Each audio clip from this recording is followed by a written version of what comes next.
السلام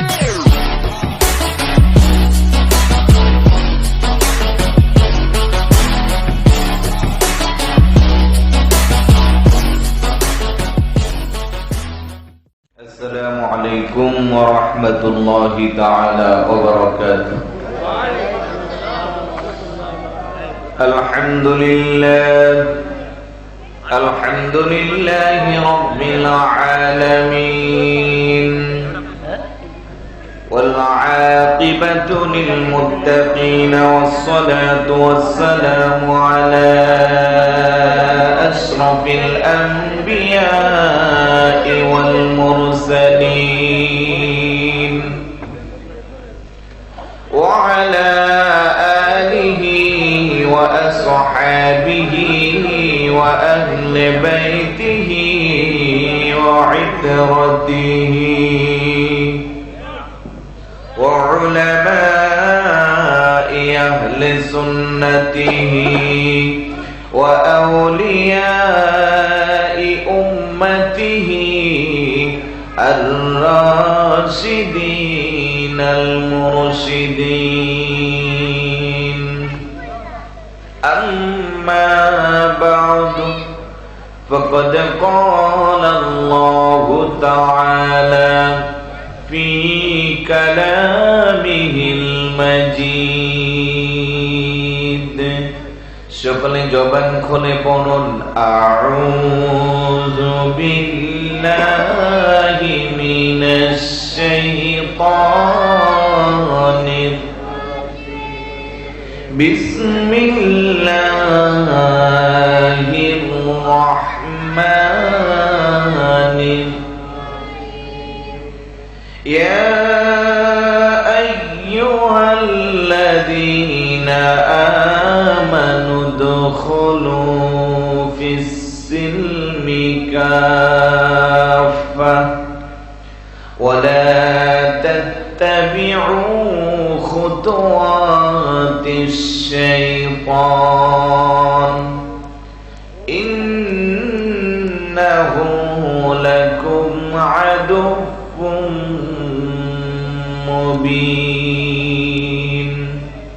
সাদাকাল্লাহু মাওলানাল আযীম ওয়া সাদাকা রাসূলুহুন নাবিয়্যুল হাবিবুল কারীম। وقال تعالى في شان حبيبه مخبرا وآمرا إن الله وملائكته يصلون على النبي يا أيها الذين آمنوا صلوا عليه وسلموا تسليما. اللهم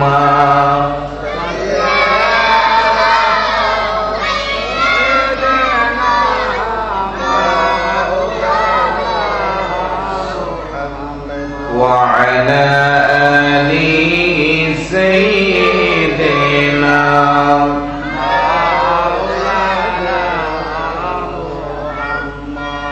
কেমনে থাকি বাংলাদেশে সাইরা সোনার মদিনা, না দেখিলে প্রাণ বাঁচে না, রহমাতাল লিল আলামিন। আল্লাহুম্মা সাল্লি আলা সাইয়্যিদিনা মাওলানা ওয়া আলা আলি সাইয়্যিদিনা মাওলানা। মাফ করো গো মাবুদ মাওলা, হাজিরি তোমার দরবারে, যার খাতিরে করছো পয়দা, মাফ করো খাতিরে আল্লাহুম্মা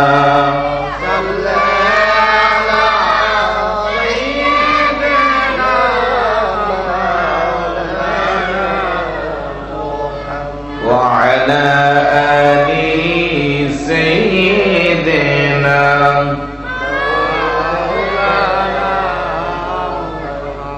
بلغ العلا بكماله كشف الدجى بجماله حسنت جميع خصاله يا مصطفى والمجتبى ارحم على عصياننا مجبورة أعمالنا طمعا وذنبا والظلم بلغ العلا بكماله كشف الدجى بجماله حسنت جميع خصاله صلوا عليه وآله উপস্থিত ব্রাহ্মণবাড়িয়া জেলার আখাউড়া উপজেলা বড়গাঙ্গাইল আহলে সুন্নাত ওয়াল জামাতের উদ্যোগে আয়োজিত আজকের বিশাল আজিমুশান নুরানি ইমানি ইরফানি 17তম বার্ষিক সুন্নি মহাসম্মেলন 2018 এর সম্মানিত সুযোগ্য সভাপতি আপনাদের সকলের সুপরিচিত বিশিষ্ট আলিম দ্বীন হযরত মাওলানা আবুল কালাম আজাদ সাহেব মাদাজিল্লুহুল আলী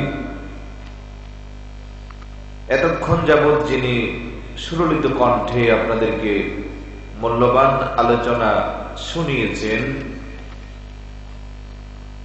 আমার স্নেহের ছোট ভাই, তরুণ প্রজন্মের অহংকার, বিশিষ্ট আলেমে দ্বীন শাহ সুফি সাইদ চাঁদ চিশতি রহমতুল্লাহের সাহেবজাদা পীরজাদা হাফিজ মোহাম্মদ সুজন শাহ আস-সাইদি সাহেব দামাত বারাকাতুহু ফি হায়াতিহি ওয়া ইলমিহি, বর্তমান গদিনিশীন নানা শাহ দরবার শরীফ, তেলিনগর, ব্রাহ্মণবাড়িয়া। বিশেষ করে আমন্ত্রিত উলামা ইকরামের মধ্যে রয়েছেন মাওলানা শওকত আলী রেজভী সুন্নি আল কাদরি সাহেব বড়গাঙ্গাইল, মাওলানা হাফেজ কামরুল ইসলাম সাহেব শিক্ষক বড়গাঙ্গাইল সুন্নিয়া হাফিজিয়া মাদ্রাসা, মাওলানা হাফেজ আবু কাউসার সাহেব খতিব বড়গাঙ্গাইল পশ্চিম পাড়া জামে মসজিদ, মাওলানা উসমান গনি ফারুকি সাহেব খতিব নীলাখাত পশ্চিম পাড়া বাইতুস সালাম জামে মসজিদ। অতিথিবৃন্দের মধ্যে রয়েছেন জনাব মোহাম্মদ কামাল ভুইয়া, চেয়ারম্যান 1 নং মনিয়ন্দ ইউনিয়ন পরিষদ, হাজী মোহাম্মদ লুৎফুর রহমান ভুইয়া, যুগ্ম সাধারণ সম্পাদক 1 নং মনিয়ন্দ ইউনিয়ন আওয়ামী লীগ, জনাব মোহাম্মদ হারুন মেম্বার 7 নং ওয়ার্ড 1 নং মনিয়ন্দ ইউনিয়ন পরিষদ। রয়েছেন অসংখ্য অগণিত উলামায়ে কেরাম, স্বনামধন্য ব্যক্তিবর্গ, বিশেষ করে এ যুগের অন্যতম তরুণ ওয়াইজদের মধ্যে যিনি সুন্দর আলোচনা করেন, আমার অত্যন্ত মহাব্বতের, যাকে রাস্তায় পেয়ে আমার সঙ্গী করে নিয়ে আসলাম, হয়তো আপনাদের এলাকাতে এমন পরিচিত নয়, বিশিষ্ট আলেমে দ্বীন মাওলানা হাফেজ মুহিবুর রহমান আসিফি সাহেব। কুমিল্লা থেকে ওনাকে আমি সঙ্গে নিয়েছি, যেহেতু রাস্তা একা একা আসতেছিলাম, উনিও ফ্রি ছিল, সেই কারণে।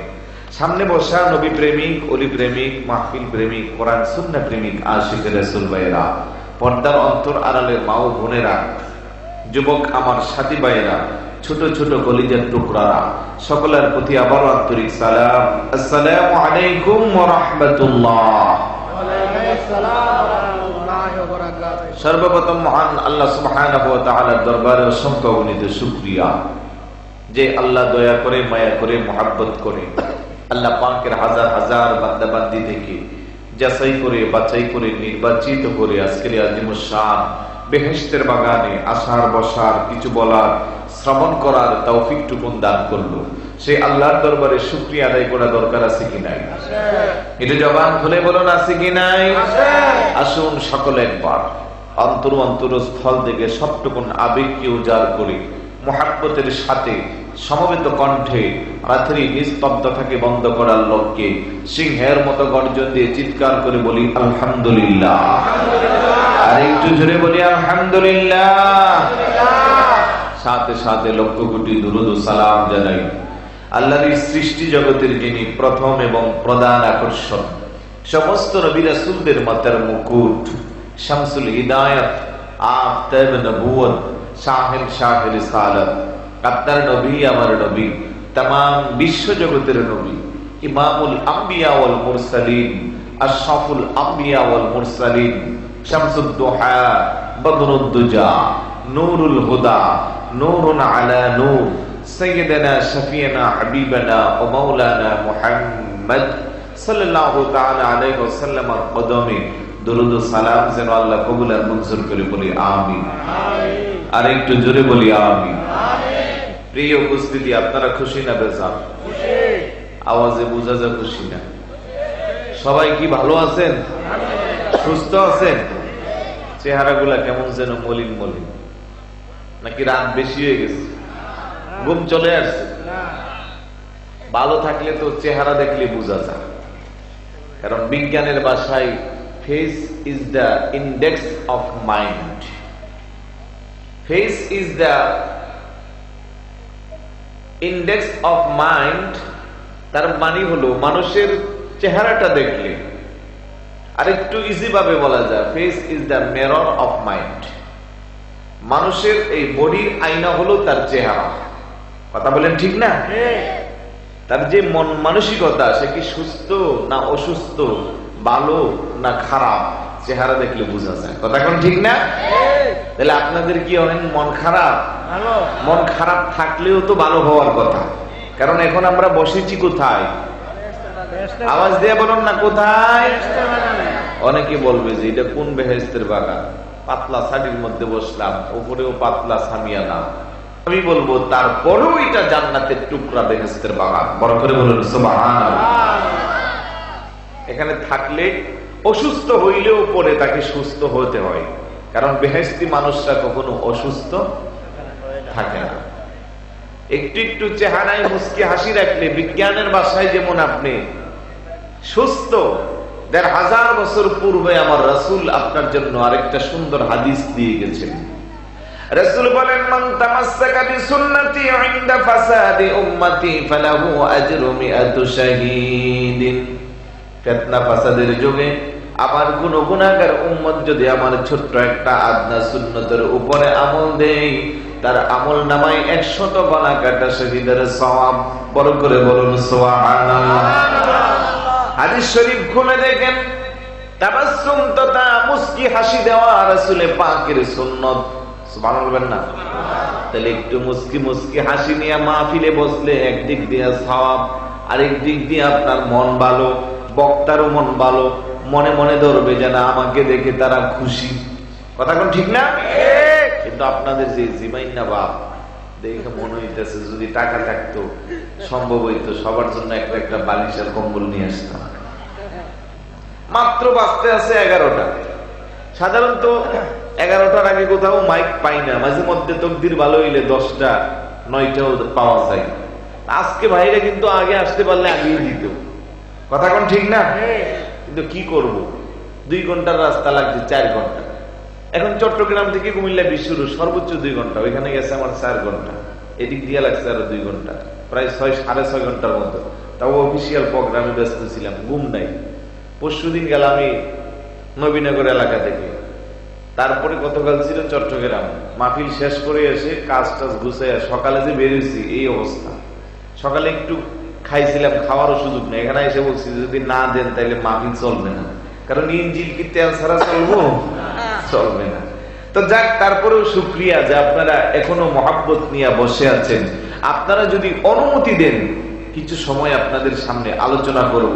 আর যদি বলেন যে না হুজুর, সামনের নির্বাচন, আমরা এখন গরম অবস্থায় আছি, শেষ করে দেন, সেটাও ভালো কথা। তাইলে একটু আলোচনা করলে আপনাদের সহযোগিতা লাগবে। গুমটুম দূরে সরাইতে হবে। আদব আর মোহাব্বত দুটো জিনিস নিয়ে বসতে হবে। ইনশাআল্লাহ অল্প সময়ে আলোচনায় চেষ্টা করব আমরা যেন ফায়দাবান, লাভবান হই। আল্লাহ যেন তৌফিক দান করে, বলি আমিন। আর একটু জোরে বলি আমিন। একটু শুরুতে একটু ব্যায়াম করেন তো, একটু হাত মাথা উঠান দেখি, ঘুমটা একটু দূরে সরান। আলহামদুলিল্লাহ। আলোচনা কি শুরু করব? সবাই কি সহযোগিতা করবেন? এই পিছনের বাইরে আওয়াজ দিয়ে বলেন করবেন। কারা কারা করবেন না হাত উঠান। মোটামুটি 100-তে 100 পাইছেন। একটু সামনে আছেন সবাই, একটু মুহাব্বত জিকির করি। লা ইলাহা জোরে জোরে লা ইলাহা, আরো জোরে লা ইলাহা, মুহাব্বতে লা ইলাহা, আশিক হয়ে লা ইলাহা, পাগল হয়ে লা ইলাহা, প্রেমিক হয়ে লা ইলাহা, মুমিন হয়ে লা ইলাহা, আসমানে বলে এক আল্লাহ, জমিনে বলে এক আল্লাহ, পাহাড়ে বলে এক আল্লাহ, পর্বতে বলে এক আল্লাহ, আমরাও বলি এক আল্লাহ, শুধু লা ইলাহা ইল্লাল্লাহ, লা ইলাহা ইল্লাল্লাহ। বাইজান কামেল পীরের চরণ ধর, মরার আগে একেবারে মরে, বলেন কামেল পীরের চরণ ধর, হায় হায় মরার আগে একেবারে মুহাব্বতে জিকির কর, শুধু লা ইলাহা ইল্লাল্লাহ, লা ইলাহা ইল্লাল্লাহ। নাই আমল কোন সাধনা, যখন জিজ্ঞাসা করবেন রাব্বানা, বলেন নাই আমল কোন সাধনা, যখন জিজ্ঞাসা করবেন রাব্বানা, সেদিন নবী আপনি ছাড়া মোদের বাঁচার, আপনি ছাড়া মোদের বাঁচার কোনো উপায় থাকবে না। লা ইলাহা ইল্লাল্লাহ, লা ইলাহা লা ইলাহা ইল্লাল্লাহু মুহাম্মাদুর রাসূলুল্লাহ সাল্লাল্লাহু তাআলা আলাইহি ওয়াসাল্লাম। সকলে বলি আলহামদুলিল্লাহ। আর একটু জোরে বলি আলহামদুলিল্লাহ। আমি কোরআনুল কারীমের 2 নম্বর পারা, হিফজুল কোরআনের 11 নম্বর পৃষ্ঠা, সূরা বাকারা শরীফের 208 নম্বর আয়াতটুকু তেলাওয়াত করেছি। আল্লাহ বলেন, ইয়া আইয়ুহাল্লাযীনা আমানু দুখুলু ফিস-সিলমি কাফা ওয়া লা তাত্তাবিউ খুতুওয়াতিশ শাইতান ইন্নাহু লাকুম আদুউম মুবিন। ওহে ঈমানদারেরা, তোমরা যারা ঈমান এনেছো, উদখুলু ফিস-সিলমি কাফা, ইসলামের মধ্যে পরিপূর্ণভাবে তোমরা প্রবেশ করো। বড় করে বলুন সুবহানাল্লাহ। লা তাত্তাবিউ খুতুওয়াতিশ শাইতান, শয়তানের পথ তোমরা অনুসরণ করিও না। ইন্নাহু লাকুম আদুউম মুবিন, কেননা শয়তান হইল তোমাদের স্পষ্ট প্রকাশ্য শত্রু। কথা বলেন ঠিক কিনা? আর একটু জোরে বলুন ঠিক কিনা? আমরা যারা এখানে এসেছি আমরা মুসলমান কিনা? একটু আওয়াজ দিতে হবে বাবা, সন্দেহ আছে? কারণ আমাদের ধর্মীয় প্রোগ্রামে কোনো অমুসলিম কখনো, যদিও আমরা নির্লজ্জভাবে বেহায়ার মতো অমুসলিমদের ধর্মীয় প্রোগ্রামে গিয়ে বীর জমাই। কথা বলেন ঠিক কিনা? মুসলমানের কোন প্রোগ্রামে বিধর্মী আসে না, কিন্তু মুসলমান একটা শ্রেষ্ঠ ধর্ম পাইল, শ্রেষ্ঠতম নবী পাইল, নিজের মর্যাদা শ্রেষ্ঠ, আসমানি শ্রেষ্ঠ গ্রন্থ পাইল, তারপরেও নিজস্ব কৃষ্টি কালচার থাকার পরেও বিধর্মীদের প্রোগ্রামে গিয়ে বীর জমায়। তার হাজার হাজার প্রমাণ আছে কিনা? আরে একটু জোরে বলুন আছে কিনা? তাহলে আমরা যারা এখানে এসেছি আমরা মুসলমান, তাতে কোনো সন্দেহ নাই। ইমানদার কিনা? আওয়াজ দিয়ে বলেন, একটু সহযোগিতা। আওয়াজে বোঝা যায় সবাই মুসলমান, সবাই ইমানদার না। আসলে যারা মুসলমান, যারা ইমানদার তারা মুসলমান। এভরি ইমানদার মুসলমান, বাট এভরি মুসলমান নট ইমানদার। কথা বলেন ঠিক কিনা? কথা বুঝেন নাই? প্রত্যেক মুমিন মুসলমান, কিন্তু প্রত্যেক মুসলমান ইমানদার না। বলে হুজুর এটা বুঝলাম না। মুসলমান হইল এই পোশাকের নাম, আর ইমান হইল ভিতরের টার নাম। পোশাক আছে, নামাজ আছে, রোজা আছে, হজ আছে, যাকাত আছে, হাতে তাসবিহ আছে, মুখে আল্লাহর জিকির আছে, আর অন্তরে দিয়া নবীরে বড় ভাইয়ের মতো আছে। তার ইমান আছে? আওয়াজ দিয়ে বলুন না আছে? তাহলে মুসলমান এক জিনিস, ইমানদার একটু মনোযোগ, কথা বোঝা যায় তো? তাহলে প্রত্যেক ইমানদার কিন্তু মুসলমান, কিন্তু প্রত্যেক মুসলমান ইমানদার না। ইমানদার যারা, আল্লাহ বলে ওহে ইমানদারেরা, উদখুলু ফিস-সিলমি কাফা, ইসলামের মধ্যে পরিপূর্ণ তোমরা প্রবেশ করো। এবার যদি বলি আল্লাহ আমরা তো ইমানদার হইলাম, পরিপূর্ণ ইসলামের মধ্যে প্রবেশ করব কিভাবে? আর সঙ্গে সঙ্গে বলে ওয়ালা তাত্তাবিউ খুতুওয়াতিশ শাইতান, শয়তানের পথ তোমরা অনুসরণ করিও না। তাইলে বোঝা গেল ইমানদার হইতে গেলে, পরিপূর্ণভাবে ইসলামে প্রবেশ করতে গেলে শয়তানের পথ অনুসরণ করা যাবে না। অনুসরণ করবেন কার? আমার আল্লাহ আলাইকুম বিসুন্নতি ও সুন্নতি খুলাফায়ে রাশিদিন আল মাহদিয়িন। বড় করে বলুন সুবহানাল্লাহ। অনুসরণ করবা না তাত্তাবিউ খুতুওয়াতিশ শাইতান, শয়তানের পথ না। ফাত্তাবিউনি, আমার পথ, আমার রাস্তা, আমার সাহাবায়ে কেরামের রাস্তা, আমার খোলাফায়ে কেরামের রাস্তা। চিৎকার করে বলুন সুবহানাল্লাহ। সাহাবায়ে কেরাম নবীকে ভালোবাসতো কি ভালোবাসতো না? কম না বেশি? আর একটু জোরে বলুন, কম না বেশি? তারা ইমানদার ছিল কি ছিল না? তাদের ইমান আর আপনার আমার ইমান পার্থক্য আছে কি নাই? রে মুসলমান, বড় দুঃখ লাগে, বড় আফসোস লাগে। নবীর একজন সাহাবী যার নাম হযরতে হাব্বাব রাদিয়াল্লাহু তাআলা, ওই হাব্বাব একদিন হযরতে ওমর ফারুক রাদিয়াল্লাহু তাআলা আনহুর কাছে আসছে, চোখের পানি ছেড়ে কান্না করে, ডাকটা কইয়া আমিরুল মুমিনিন, জানি না আমার ভাগ্যে আল্লাহ জান্নাত রাখছে কিনা, আমি আল্লাহ আর আল্লাহর রাসূলকে খুশি করতে পারলাম কিনা। হযরতে ওমর ফারুক রাদিয়াল্লাহু তাআলা আনহু বলে, রে খাব্বাব, কেন তুমি এইভাবে কান্না করো? আমার অন্তরে আল্লাহর ভয়, না জানে আমার এই গোটা জীবনটা আমার আল্লাহ কবুল করলো কি করলো না। কথা বলার সময় হযরতে ওমর ফারুক রাদিয়াল্লাহু তাআলা হঠাৎ করে তার জিহ্বার দিকে নজর গেল।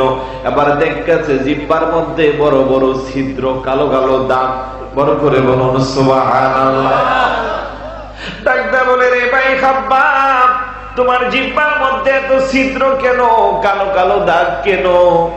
হযরতে খাব্বাব চোখের পানি ছেড়ে কান্না করে ডাকদা, হুজুর, আস্তে করে জামাটা খুললা পিঠটা দেখাইলো, আমার পিঠের দিকে দেখেন, আমার জিহ্বা দেখে আপনার এত মায়া লাগে, আমার পিঠটা দেখবেন না? হযরত ওমর কোনে জগৎবাসী, আমি যেই মাত্র পিঠের দিকে তাকাইলাম, দেখতে পাইলাম পিঠের মধ্যে গোশত নাই, লম্বা লম্বা কালো কালো দাগ দেখা যায়, হাড্ডিগুলা বের হয়ে হাড্ডি পর্যন্ত পুরার কালো কালো আংরার মতো দাগ। আমি ডাক দিলাম, রে খাব্বাব, কেন তোমার পিঠের এই অবস্থা? হুজুর, আমি যখন নবীর উপরে কালমা পড়ে মুসলমান হয়েছিলাম, মক্কার কাফেররা আমাকে জবরদস্তি করে হাত পা বেঁধে জ্বলন্ত আংরার মধ্যে শোয়ায়া আমি হাব্বাবের পিঠের মধ্যে বড় বড় পাথর দিত, আর আমার জিহ্বাটা টেনে বের করে খেজুর গাছের কাঁটার আঘাত দিয়ে আমার জিহ্বাটে ক্ষত বিক্ষত করেছে, আর বলছে, রে খাব্বাব, এখনো সময় আছে, তাড়াতাড়ি মুসলমানিত্ব ত্যাগ করো, কালমা পড়া ছেড়ে দাও, রাসূলের আদর্শ ত্যাগ করো, না হয় তোমাকে আমরা জীবন্ত মেরে ফেলবো। আমি তাদের জবাবে বলেছিলাম, একবার না দুইবার না, আমি খাব্বাবকে যদি আল্লাহ শতবার জীবন দেয়, তোরা শতবার আমাকে পোড়াইয়া মারিস, নবীর উপরে কালমা পড়ে যে মজা পাইছি, আমি জীবন দিব, কালমা ছাড়বো না।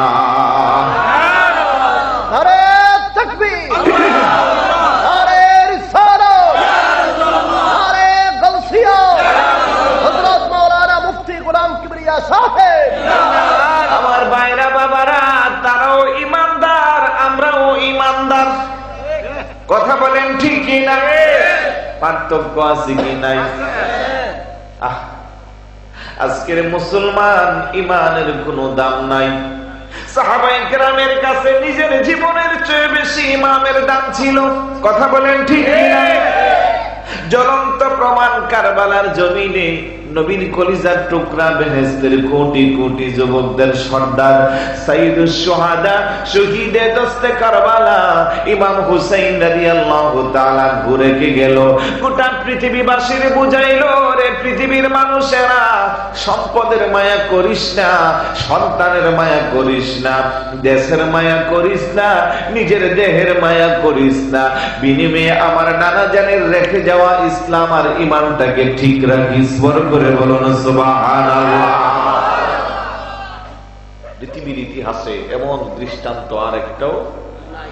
আহা, নিজের চোখের সামনে 6 মাসের দুধের বাচ্চা ইমাম আলী আসগরের গলার ভিতরে তীর ঢুকতেছে, 3 দিন যাবৎ তৃষ্ণায় গলা শুকিয়ে যাচ্ছে, খাবার নাই, চোখ দিয়া কান্না করতে করতে রক্তের পরিবর্তে, পানির পরিবর্তে রক্ত আসতেছে, একবারে নিজের পাশে নদী, চতুর্দিক দিয়া কাফেরের বেষ্টনী, একটু করে চাইলে ইমান দুর্বলতার প্রমাণ দিলে আর নিজেকে শহীদ হতে হইত না, সন্তানও মরত না, না খায়া এইভাবে নির্যাতনের শিকারও হইত না, কথা বলেন ঠিক কিনা?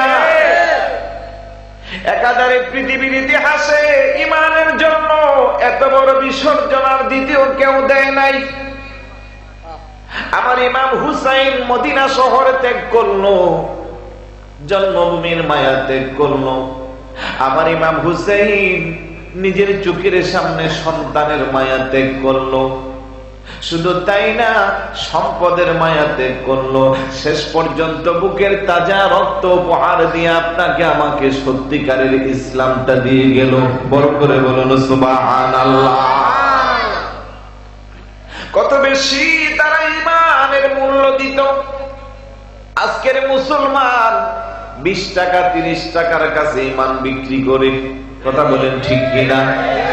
সাহাবায়ে কেরামদেরকে প্রস্তাব দিছে, ইসলাম ত্যাগ করে যদি আমাদের পক্ষে চলে আসো, একটা রাজ্যের সেনাপতি বানায়া দিব। ইসলাম ত্যাগ করে যদি আমাদের পক্ষে চলে আসো, একটা রাজ্যের মালিক বানাইয়া, রাজা বাদশাহ বানাইয়া দুনিয়াতে চলার জন্য যত রকমের শান শৌকত লাগে সব তোমাকে বানাইয়া দিব।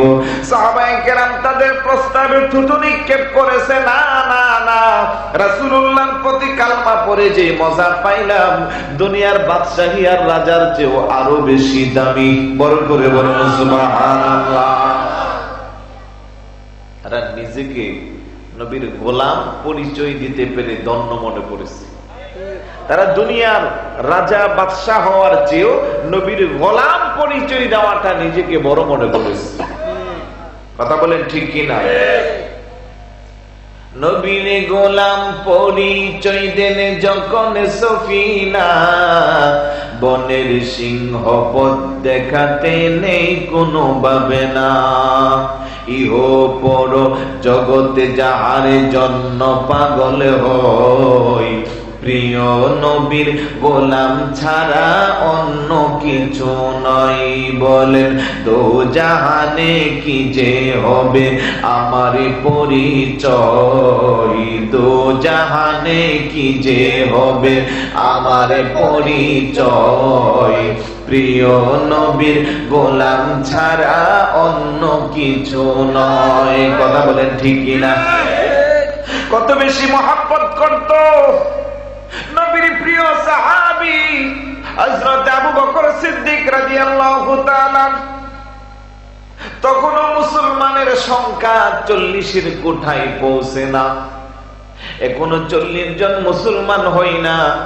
আবু বকর সিদ্দিক রাদিয়াল্লাহু তাআলা আমার নবীর প্রেমে হাবুডুবু খাচ্ছে। সুবহানাল্লাহ। বয়োজ্যেষ্ঠ ব্যক্তিদের মধ্যে যিনি সর্বপ্রথম কালমা পড়ে মুসলমান হয়েছেন ওনার নাম হইল, বলেন না, আবু বকর সিদ্দিক রাদিয়াল্লাহু তাআলা। আফদালুন নাস বাদাল আম্বিয়া, নবীদের পরে পৃথিবীতে যিনি উত্তম মানুষ তিনি হলেন আবু বকর সিদ্দিক রাদিয়াল্লাহু তাআলা। বড় করে বলুন সুবহানাল্লাহ। আমার নবীকে লাত্তাখাযতু খলিলান গায়রা রাব্বি লাত্তাখাযতু আবা বকর খলিলি। আল্লাহর পরে যদি আমি কাউকে প্রিয় মনে করি সেটা হলো আমার আবু বকর। বড় করে বলুন সুবহানাল্লাহ। 40-এর কোঠায় কোনো মুসলমানের সংখ্যা দাঁড়ায় না। হুজুর কি গিয়া কইয়া রাসূলুল্লাহ ইয়া হাবিবাল্লাহ, এইভাবে গোপনে গোপনে কালেমার দাওয়াত দেওয়াটা আমি আবু বকরের কাছে আর ভালো লাগে না। ইয়া রাসূলুল্লাহ ইয়া হাবিবাল্লাহ, একটু করে যদি আপনি অনুমতি দেন খানায়ে কাবার পাশে দাঁড়াইয়া প্রকাশ্যে আমি কালেমার দাওয়াত দিব। বড় করে বলুন সুবহানাল্লাহ। আমার নবী ডাকো আবু বকর, এখনো সময় হয় নাই, কারণ আমাদের সংখ্যা একেবারে কম। মক্কার কাফেরদের যন্ত্রণা আমরা সহ্য করতে পারবো না। আবু বকর সিদ্দিক রাদিয়াল্লাহু তাআলা কয়, ইয়া রাসূলুল্লাহ আপনি আর বাধা দিয়েন না, আমরা সংখ্যা কম কিন্তু আমাদের ঈমানের পাওয়ার বেশি। সুবহানাল্লাহ। হুজুর সত্য কথা বলতে যাইয়া যদি আমি আবু বকরের জীবন চলে যায় আমি আমার জীবন দিব। এই জীবন যদি 1000 বার ফিরে আসে দিতে কোনো বাধা নাই, কিন্তু আর আমি ঘরে বসে থাকতে পারবো না। সত্য দিনের কালেবার দিতে আমি এখনো পাগল পারা হয়ে যাইব। বড় করে বলুন সুবহানাল্লাহ। শেষ পর্যন্ত আমার নবী অনুমতি দিল। আবু বকর সিদ্দিক রাদিয়াল্লাহু তাআলা, এটাই ইসলামের ইতিহাসের প্রথম প্রকাশ্যে কালেমার দাওয়াত। খানায়ে কাবার পাশে দাঁড়াইয়া ডাকদা বলে, হে আরববাসীরা, আমার প্রতিবেশীরা, আমার বংশের লোকেরা, তোমরা তো সৃষ্টির সেরা আশরাফুল মাখলুকাত, তোমরা কেন বুঝো না? তোমরা কেন এক আল্লাহর ইবাদত বন্দেগী বাদ দিয়া নিজে নিজে বানাও, চন্দ্রের পূজা করো, সূর্যের পূজা করো, নিজের বানানো মূর্তির পূজা করো, যারা তোমাদের কোনো কল্যাণ করতে পারে না। বড় করে বলুন সুবহানাল্লাহ। ঠিক না বেঠিক?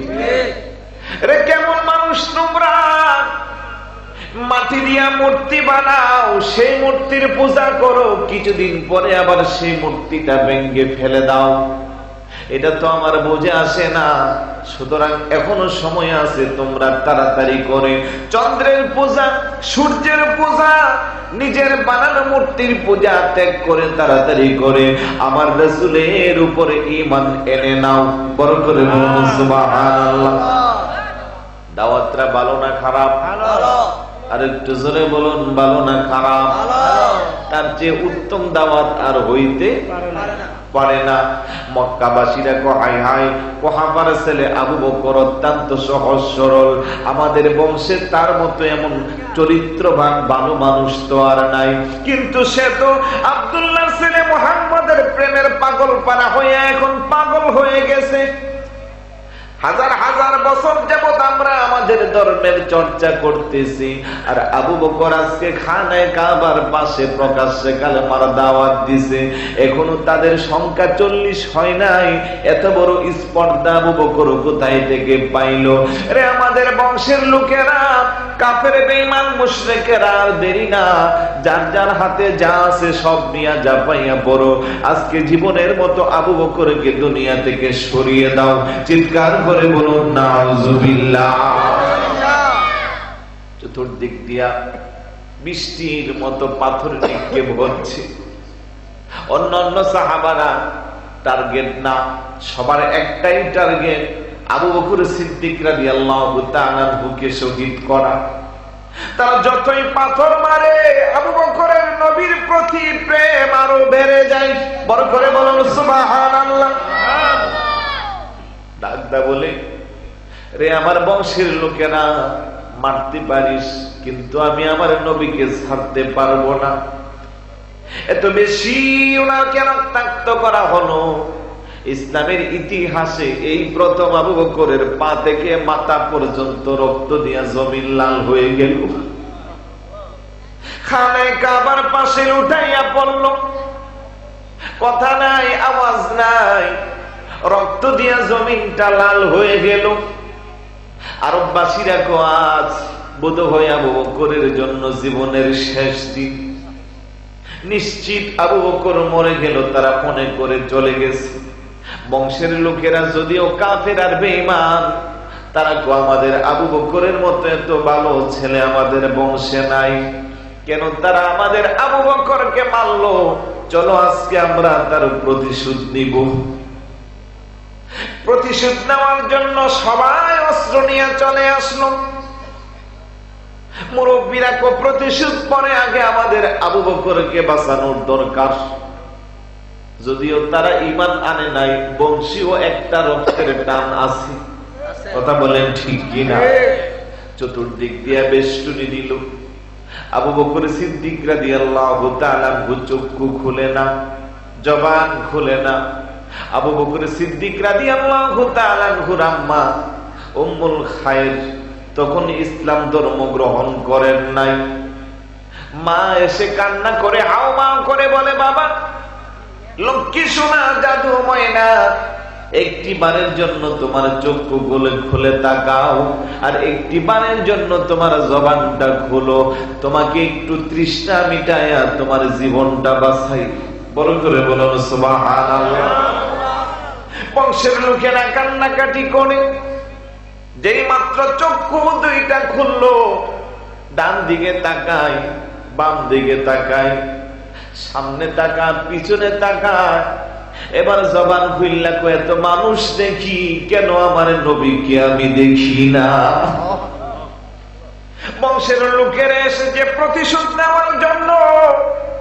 এবার ডাক্তার করে, আবু বকর, যে নবীর কালমা পড়ে এত মাইর খাইলি, সমস্ত শরীরটা রক্তের বন্যা বসাইলি, এখনো বুঝি সেই নবীরে ভুলতে পারিস না? সুতরাং তোর পক্ষে হইয়া আমরা আর যুদ্ধ করব না।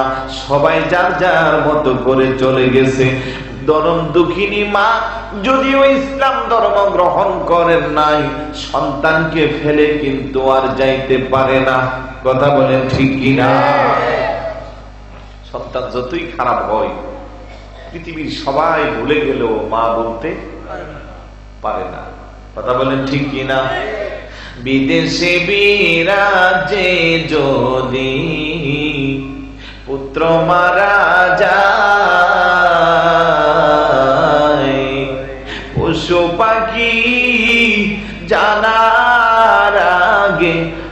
লাগে জানে মায়। কথা বলেন ঠিক না? আমি কাকে ডাকিব মামা বলিয়া,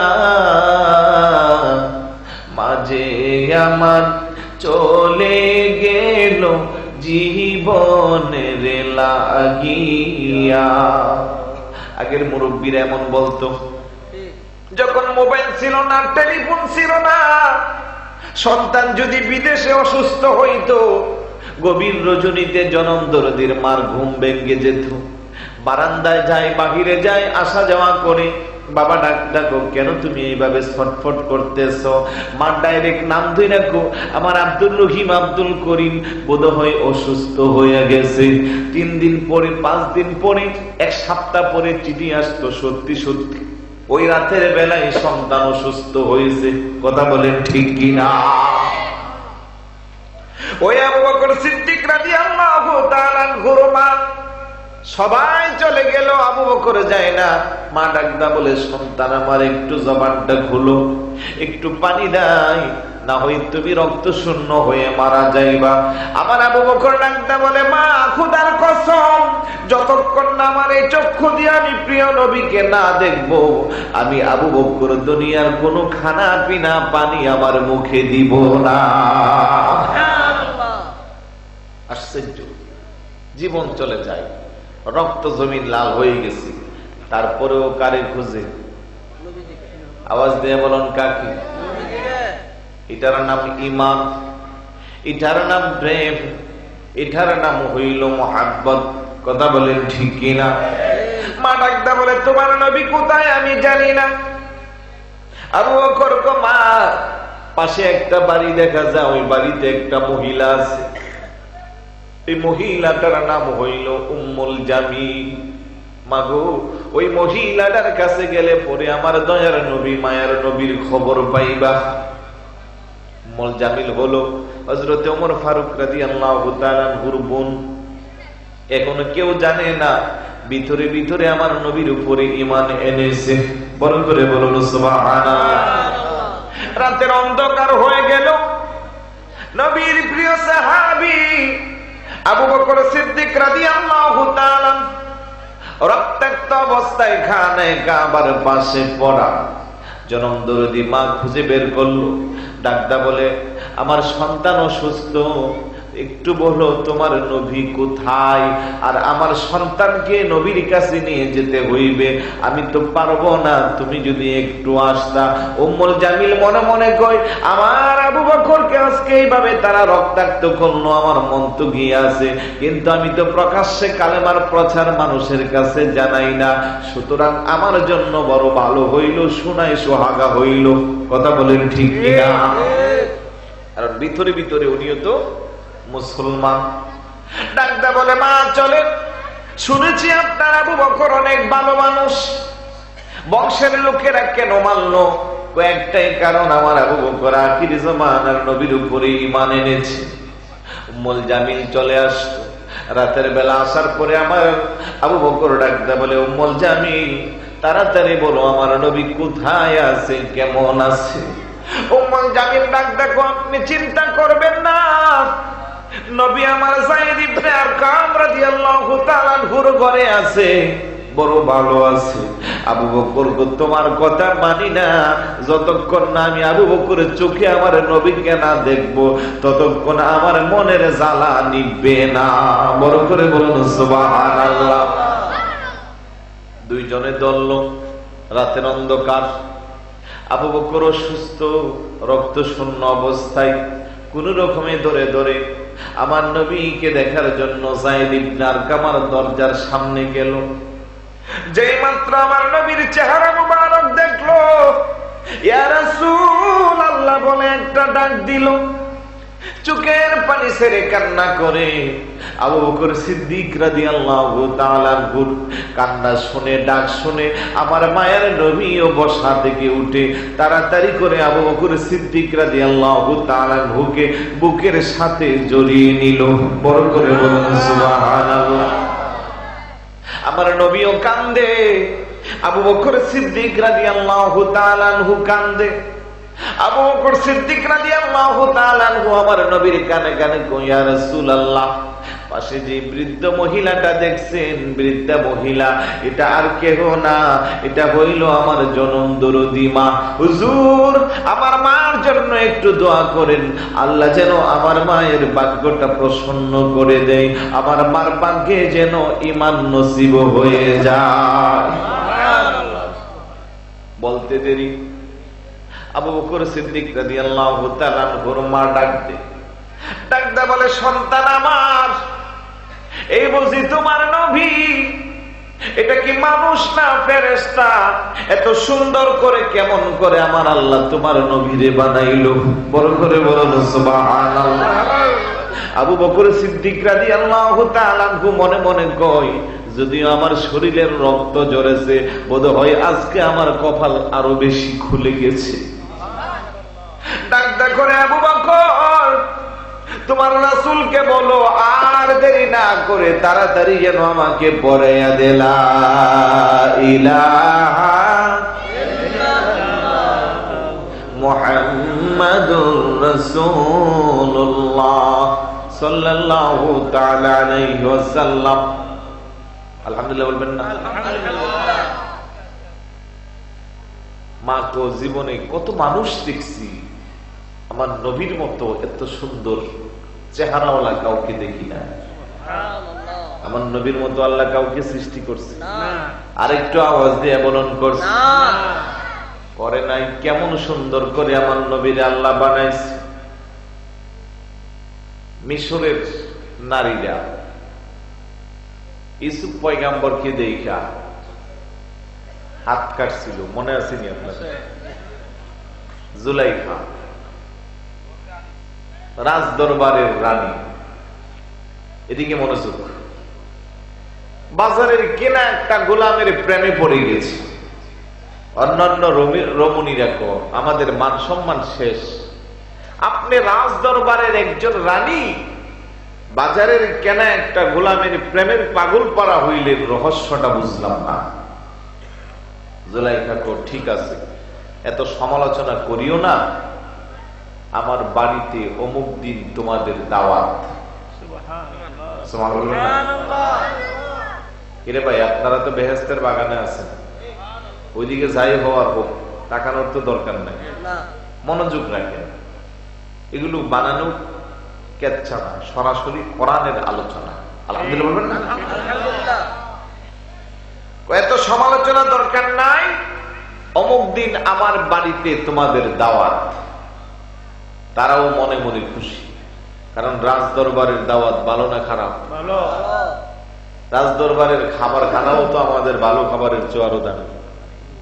মহিলারা খুশি। জুলাইখাকে আজকে ভিন্ন সিস্টেমে দাওয়াত খাওয়াবো। বিশাল বড় এরকম মঞ্চ বানাইয়া দিছে, সামনে চেয়ার টেবিল, হরেক রকমের খাবার, এরকম একটা স্টেজ বানাচ্ছে। স্টেজের মধ্যে একটা চেয়ার দিছে, সামনে একটা পর্দা দিছে।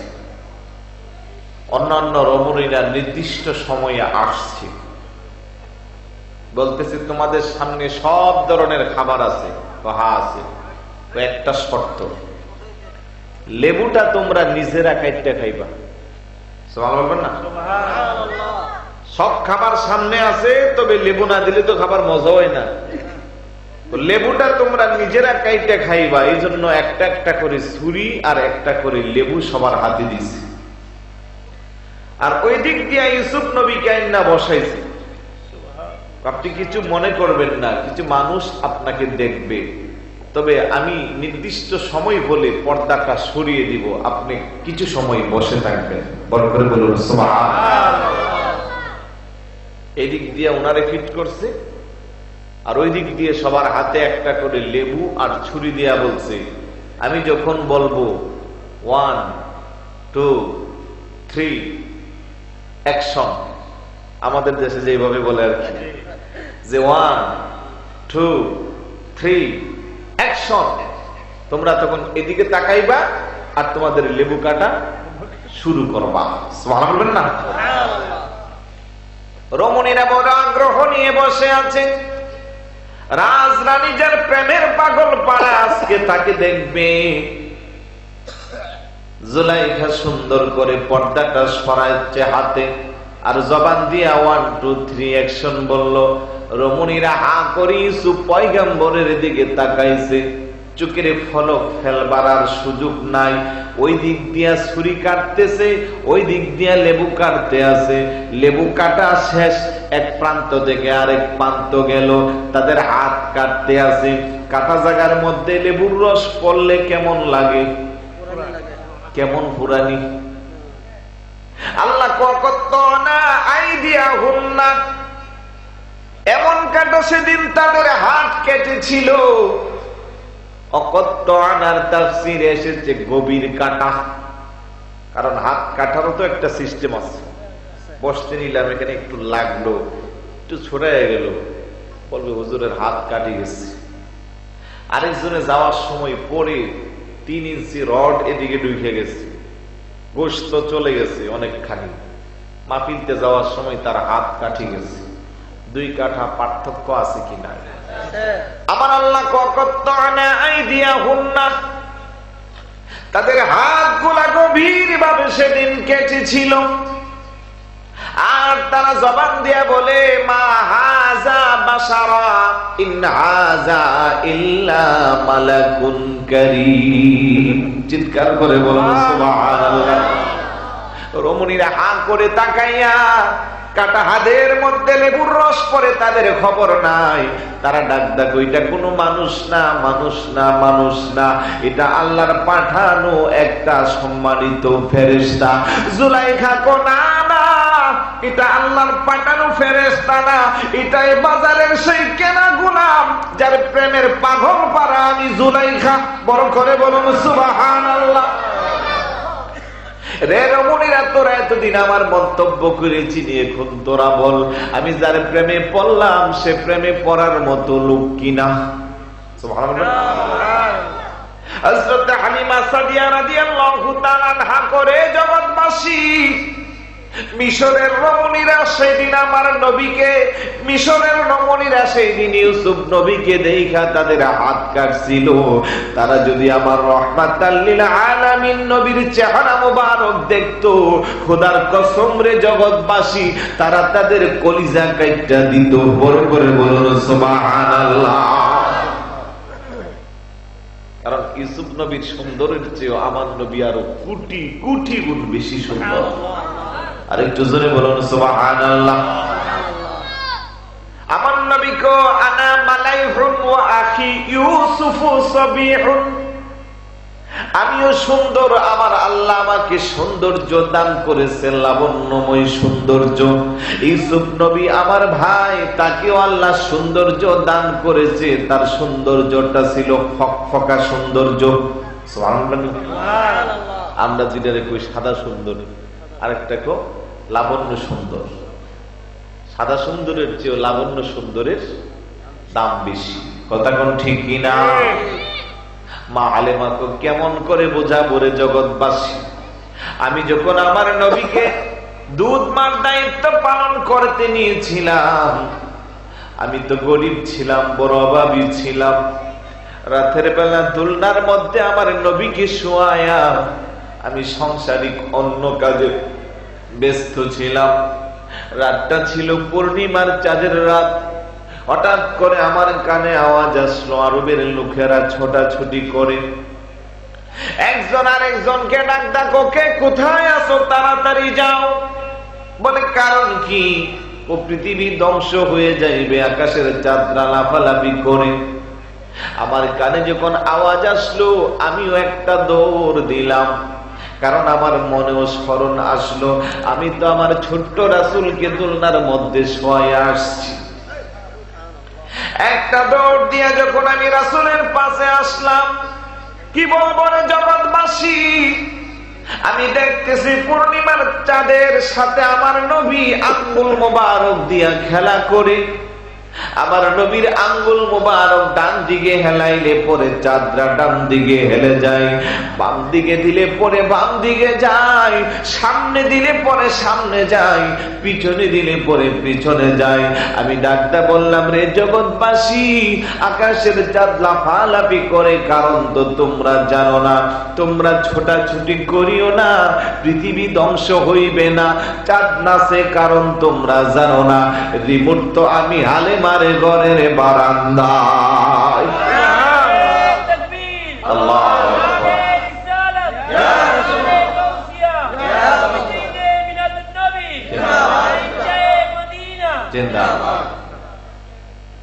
কোন অবস্থায় খেলা করি? দোলনায় যখন শুয়েছিল, বয়স কত? 1 থেকে 1.5 বছর বা 2 বছর। যখন আমার নবীর বয়স 1 থেকে 1.5 বছর, তখন আমার নবীর আঙ্গুল মুবারকের ইশারা চাঁদ লাফালাফি করে। কথা বলেন ঠিক কিনা? নবী তখন আসমানে না জমিনে? ক্ষমতা চলে কোথায়? আওয়াজ দিয়ে বলুন। আপনাদের কি ভালো লাগতেছে না শেষ করে দিব? তোমার ক্ষমতা চলে আসমানে, শুধু জমিনে নয়। তোমার ইশারা চন্দ্র আবার দ্বিখণ্ডিত হয়। তোমার মুজিজার কথা কি শেষ করিতে পারি? খেজুরে গাছের ডাল হয়ে যায় দাঁড়ালো তরে বাড়ি। আমরা তোমার ভিখারি, সবাই তোমার। আওয়াজ দেয়া বলেন, সবাই তোমার ভিখারি।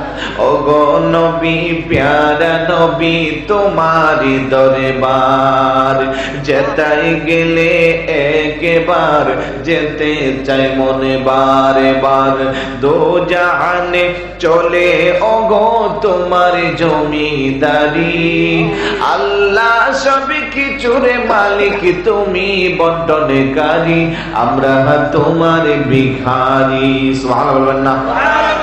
আমার আল্লাহ কো, আমার নবী কো, আনা কাসিমুন আল্লাহু ইউতি, আমি হইলাম বন্টনকারী, আমার আল্লাহ হইল দাতা। সুবহানাল্লাহ না? আমার আল্লাহ সবকিছু আমার কাছে দিয়েছে, এবারে বন্টন আমি নবী করব। সুবহানাল্লাহ না? এই জন্য আমরা বলতেছি আল্লাহ সবকিছুর মালিক আর আমার নবী বন্টনকারী। কথা কোন ঠিক কিনা? নবী আছে জমিনে, ক্ষমতা চলে কোথায়? তোমার ইচ্ছা প্রাধান্য পাই সবারই উপর। বাস্তব প্রমাণ কেবেলা মুদের মক্কার কাবা ঘর। অনেকে বলবো যে হুজুর এগুলা কি বলে? এগুলো কোরআন হাদিসের অনুবাদ। আলহামদুলিল্লাহ বলবেন না? কেমন পাওয়ার, কেমন ক্ষমতা! কোরআন থেকে দলিল দিয়ে যায় নবীর শান, আজমত, ইজ্জত কত বেশি। বর্তমানে আমাদের কিবলা কোন দিকে? আওয়াজ দিয়ে বলেন। 100-তে 100, 100-তে 150 সবাই তৈরি। আর একটু সুন্দর করে করো কাবার দিকে। তো মাশাআল্লাহ, হুজুর চালাক আছে। মুসলমানের কিবলা খানায়ে কাবার দিকে। আমরা যারা পূর্ব দিকে, আমাদের জন্য পশ্চিম দিকে, পশ্চিমের দিকে না। যারা উত্তর দিকে তাদের জন্য দক্ষিণে, যারা দক্ষিণে তাদের জন্য পূর্বে, উত্তরে। তাইলে যথার্থ উত্তর হইল মুসলমানদের কিবলা হইল খানায়ে কাবার দিকে। বড় করে বলুন সুবহানাল্লাহ। 16 কিংবা 17 মাসের জন্য খানায়ে কাবা পরিবর্তন হয়ে, কিবলা পরিবর্তন হয়ে মুসলমানদের কিবলা হয়েছিল বাইতুল মুকাদ্দাসের দিকে, মসজিদে আকসার দিকে। সুবহানাল্লাহ বলবেন না? সুবহানাল্লাহ। উলামায়ে কেরাম জানে, আপনারা অনেকেই জানেন না। 16 কিংবা 17 মাসের জন্য কিবলাটা পরিবর্তন হয়েছিল। আসর কিংবা যোহরের নামাজ, 4 রাকাত বিশিষ্ট নামাজ পড়া অবস্থায় নামাজ পড়তে আছে, হঠাৎ করে আমার নবীর মন চাচ্ছে বাইতুল মুকাদ্দাস যদি কিবলা না হইয়া বাইতুল্লাহ যদি কিবলা হইতো, আমার মনে শান্তি একটু বেশি লাগতো। বড় করে বলুন সুবহানাল্লাহ। মাঝে মধ্যে আমাদের মনে নিজের একান্ত আগ্রহ সৃষ্টি হয় কি হয় না? মুখ খুললা বলা যায় না, কিন্তু আগ্রহ সৃষ্টি হয় কি হয় না? আওয়াজ দেয়া বলুন হয় কি না? গভীর মনোযোগ। আমার নবী নামাজরত অবস্থায় সাহাবায়ে কেরাম নামাজ পড়তে আছে। 4 রাকাত নামাজের 2 রাকাত নামাজ পড়া শেষ। বাকি 2 রাকাতের সময় নবীর মন চাচ্ছে কিবলা যদি বাইতুল্লাহ না হইয়া বাইতুল মুকাদ্দাস হইতো মনটা বড় শান্তি লাগতো। এই মনের খবর জানে কে? আল্লাহ। আর একটু জোরে আল্লাহ। পিছনের মুসল্লিরাও তো জানে না, ঠিক না বেঠি? রে মুসলমান, আজকে টুপিওয়ালা, জুব্বাওয়ালা, দাড়িওয়ালা তোমরা বলো নবী আমাদের মতো। তোমাদের কি লজ্জা লাগে না? তোমাদের কি শরম লাগে না? আমার নবী কি তোমার মতো বলো? অথচ আমার নবীকে আমি নামাজে দাঁড়াইলাম, সামনে দিয়া যেমন দেখি চোখে দিয়াও তেমন দেখি। আমি ঘুমাইলাম, আমার চক্ষু বন্ধ হইল, অন্তরের চক্ষু কিন্তু বন্ধ হইল না। কথা বলেন ঠিক কি না? তুমি 6 পাতার মোল্লা, আমার নবীকে কও তোমার মতো। আমি নাম দিছি মোটা মোটা হুজুর, কারণ ওদের পাশে আমরা বসলে একেবারে মশার হাতির সাথে মশা যেরকম এইরকম লাগে। কথা কন ঠিক না? আমার জীবনে বহুত জায়গায় গেছি মাহফিলে, নতুন আলোচনা একভাবে না একভাবে দাওয়াত দিছি। যাওয়ার পরে দেখে এদের মধ্যে কমিটির ভিতরে ঝগড়া লাগিয়ে গেছে। এই হুজুরিটারে কি লিখে দাওয়াত দিচ্ছে? স্যাংরা বলা একটা। কারণ আজ থেকে আরো 12-14 বছর আগে কেউ আপনাদের এলাকায় টান মান্দাইল দরকার ওইদিকে মাহফিল করছি। মাত্র আলিমে পড়তাম, তখনই মাহফিল, দাড়ি ভালো করে বসাই নাই, আর স্বাস্থ্য তত মোটা না। অনেক জায়গায় ঝগড়া লেগে যেত। এইটাতে স্যাংরা পোলারে দাওয়াত দিছে, তাও আবার প্রধান বক্তা, প্রধান অতিথি কইলেন। তো যাক, মদিনাওয়ালার সদকা আলোচনা শূন্য আবার পরের বছরও দাওয়াত দিচ্ছে। আলহামদুলিল্লাহ বলবেন না? যে কথা বলতেছিলাম, আমি শুধু ওনাদেরকে মোটা হুজুর বলি, কারণ ঘাড়ের যে মোটাও ঠিক না। এক গুছা প্রাণের মুরগির দাম বাড়াইছে। মুরগি খাও ভালো কথা, মোল্লাগিরি করো ভালো কথা। তুমি যে আমার নবীরে তোমার মতো বলো, তুমি যে নামাজের মুসল্লায় দাঁড়াও, পিছনে যে মুসল্লির দামি জুতা গুলা নিয়ে যা, কেন তুমি পাহারা দিতে পারো না? তুমি যদি নবীর মতো হইতা, তোমার অন্তর চক্ষু দিয়া তো জুতা চুর ধরতে পারতা। কথা বলেন ঠিক কিনা? হুজুরকে জুতা চুর দূরের দরাম দূরের কথা, মাঝে মধ্যে যে আমার জুতাও লইয়া যা, এমনটা বলবা না, ঈমান নষ্ট করবা না। আমার নবীর সাথে পৃথিবীর কারো কোনো তুলনা নাই। কথা বলেন ঠিক কিনা? 2 রাকাত নামাজ পড়া শেষ, মনটা চাই যদি আমি খানায়ে কাবার দিকে কিবলা হইতো আমার শান্তি লাগতো। জিবরাইল ফেরেশতা জানে না, আজরাইল, মিকাইল, ইসরাফিল আলাইহিস সালাতু সালাম কোন ফেরেশতা জানে না, পিছনের মুসল্লিও জানে না, একমাত্র জানে আমার আল্লাহ। আমার আল্লাহ ডাকতে করে, জিবরাইল যাও যাও, তাড়াতাড়ি যাও, আমার বন্ধুকে বলো যে দিকে ঘুরাইয়া কিবলাটা ফিরাইয়া নামাজ পড়লে আমার বন্ধুর মনে শান্তি লাগবে, তাড়াতাড়ি যেন কিবলাটা সেই দিকে করে। বড় করে বলুন সুবহানাল্লাহ। গোটা পৃথিবীতে সমস্ত, এটা মসজিদ নাকি? মসজিদের কিবলা কয়টা? আওয়াজ দিয়ে বলুন না। বাংলাদেশের জাতীয় মসজিদের কিবলা কয়টা? পৃথিবীর সমস্ত মসজিদের কিবলা কয়টা? কিন্তু জানেন কি জানি না, একটা মসজিদ আছে, যে মসজিদের নাম হইল মসজিদে জুল কিবলাতাইন। 2 কিবলাওয়ালা মসজিদ। একটা আছে পৃথিবীতে। বলে কেন একটা আছে? আমার নবীর শান বোঝাবার জন্য একটা মসজিদ। এটা সেই মসজিদ যেই মসজিদের মধ্যে ওই দিন আমার নবী নামাজ পড়ছিল। বড় করে বলুন সুবহানাল্লাহ। নামাজ পড়তেছিল মসজিদে আকসার দিকে। হঠাৎ করে আল্লাহর পক্ষ থেকে যে কোনো হুকুম পাইল, কিবলাটা ঘুরাইয়া খানায় কাবার দিকে। মসজিদের কিবলা ছিল একটা, হয়ে গেল কয়টা? দুইটা। আমার আল্লাহ গোটা পৃথিবীতে কোন মসজিদের কিবলা দুইটা নাই, একটা মসজিদের কিবলা দুইটা করে রাখলাম আমার বন্ধু নবীর শান বোঝাবার জন্য। সুবহানাল্লাহ। তাহলে অনেকে বলবেন যে হুজুর, যদি মসজিদটা ভেঙে ফেলে তাইলে কি আমার নবীর শান শেষ হয়ে যাইব? না। আমার আল্লাহ কো, হ্যাঁ মসজিদ বানাতে পারো, কিন্তু কিবলার এই ঘটনা মসজিদের মধ্যে আমি সীমাবদ্ধ রাখলাম না, কোরআনের মধ্যেও তার প্রমাণ দিলাম। বড় করে বলুন সুবহানাল্লাহ। قد نرى تقلب وجهك في السماء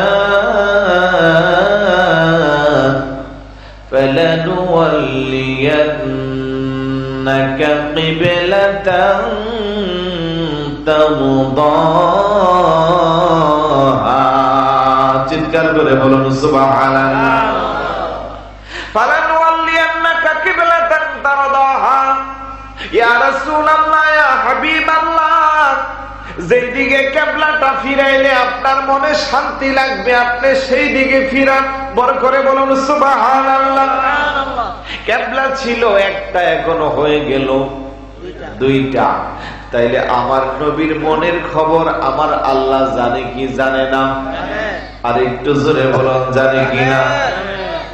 খোদা কি রজা, खुदा की रजा चाहता है दो आलम, खुदा चाहता है रज़ाए मोहम्मद सल्लल्लाहु अलैहि वसल्लम। सृष्टि कुलेर 18,000 মাখলুকাত, নবী রাসূল ওলি গাউস কুতুব সবাই চাই কি করে আল্লাহকে খুশি করা যায়। আর আমার আল্লাহ সদাই সর্বদা খেয়াল দেয় আল্লাহর হাবিবের অন্তরের দিকে, কি করলে আল্লাহর হাবিব খুশি হইয়া যায়। বড় করে বলুন সুবহানাল্লাহ। তোমার ইচ্ছা প্রাধান্য পাই সবারই উপর, বাস্তব প্রমাণ কেবলা মুদের মক্কার কাবা ঘর। মনে আছে? বলেন তোমার ইচ্ছা প্রাধান্য পাই সবারই উপর, বাস্তব প্রমাণ কেবলা মুদের মক্কার কাবা ঘর। বাইতুল মুকাদ্দাস ছিল কেবলা সবারই, কাবা কেবলা হইল শুধু ইচ্ছা তোমারই। আমরা তোমার ভিখারি, সবাই তোমার অগনবী প্যারা নবী তোমারি দরবার, যেতাই গেলে একবার যেতে চাই মনে বারে বার। দো জাহান চলে অগো তোমার জমিদারি, আল্লাহ সব কিছুর মালিক তুমি বন্টনকারী। আমরা তোমার ভিখারি, সবাই তোমার ভিখারি। আলহামদুলিল্লাহ বলবেন না? খারাপ লাগে না? ওই নবীর মহব্বত আমাদের অন্তরে থাকা দরকার আছে কি নাই? আমার আল্লাহ কই, হে বান্দারা উদখুলু ফিস সিলমি কাফা, পরিপূর্ণভাবে তোমরা ঈমানের মধ্যে প্রবেশ করো। আমি বলবো রে বড় গাঙ্গাইলের ভাইয়েরা, পরিপূর্ণভাবে যদি আপনি নিজেকে ঈমানদার দাবি করেন, আপনি কি হালাল খাইবেন না হারাম? হালাল। আওয়াজ দেয়া বলেন হালাল। পরিপূর্ণভাবে যদি নিজেকে ঈমানদার দাবি করেন, আপনি কি সুদ খাইবেন, ঘুষ খাইবেন? না। আওয়াজে বোঝা যায় খাইবেন না। আপনি কি কবিরা গুনার মতো গুনার মধ্যে যুক্ত হইবেন? না। আপনি কি অন্যের সম্পদ নষ্ট করবেন? না। আপনি মিথ্যা কথা বলবেন? না। নিজের ভাইয়ের গায়ে রক্তপাত ঘটাবেন? বড় দুঃখ লাগে, বড় আফসোস আফসোস লাগে, আজকের মুসলমান নিজেকে নিজে মুসলমান দাবি করে কদমে কদমে অন্যায় কাজ করে আছে কিনা। আমি কিন্তু শুরুতে বলেছিলাম হযরতে খাব্বাব রাদিয়াল্লাহু তাআলা আনহুর ঈমানের কথা, তারপরে আলোচনায় এসে গেল আবু বকর সিদ্দিক রাদিয়াল্লাহু তাআলা আনহুর ঈমানের কথা। ওনারাও ঈমানদার, আমরা যারা আছি আমরাও নিজেকে দাবি করি ঈমানদার, ঠিক না বেঠিক? একজন ঈমানদারের মূল্য কম না বেশি? 1 কোটি টাকা। কয় কোটি আপনারাই কর? 50 কোটি? সবাই মনে বুঝতেছেন। মনে করেন এই বড় গাঙ্গেলের একটা ধরেন রিস্কা চালা আর কি, রিস্কা একেবারে সমাজের লোয়ার ক্লাস মানুষ, রিক্সা চালা, তার ইমানটা এক পাল্লায় রাখলাম আর গোটা পৃথিবীর সম্পদ আরেক পাশে রাখলাম, ওজন কাটতে বেশি? রিস্কাওয়ালা হোক সে রিস্কাওয়ালা, ঠেলা গাড়িওয়ালা, ভ্যান গাড়িওয়ালা, যদি তার ইমানটা পরিপূর্ণ হুব্বে রাসূল দ্বারা ভর্তি হয়, তুমি আমি সাহেব, বাদশাহ, আমি মাওলানা সাহেব, তুমি চেয়ারম্যান সাহেব, এমপি সাহেব, বড় শিক্ষিত মানুষ, রিস্কাওয়ালার সম্পর্ক যদি মদিনাওয়ালার সাথে হয়, খবর নিয়ে দেখো তার বাঙ্গা করে মদিনাওয়ালার জিয়ারত হয়। কথা বলেন ঠিক কিনা? আপনি আমি রাজপ্রাসাদে থাকি, মদিনাওয়ালার সাথে সম্পর্ক ভালো নাই, রিস্কাওয়ালার চেয়েও আপনি আমার দাম বেশি না, আমি মনে করি রিস্কাওয়ালার দামই বেশি।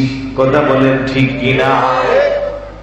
তার ঈমান এক পাল্লায় আর গোটা পৃথিবীর সমস্ত সম্পদ আরেক পাল্লায়, ওজন কাটটা বেশি ঈমানদারের। কথা কোন ঠিক কিনা? কিন্তু আমি দেখতেছি আমাদের সমাজে 20-30 টাকার কাছে ঈমান বিক্রি হয়।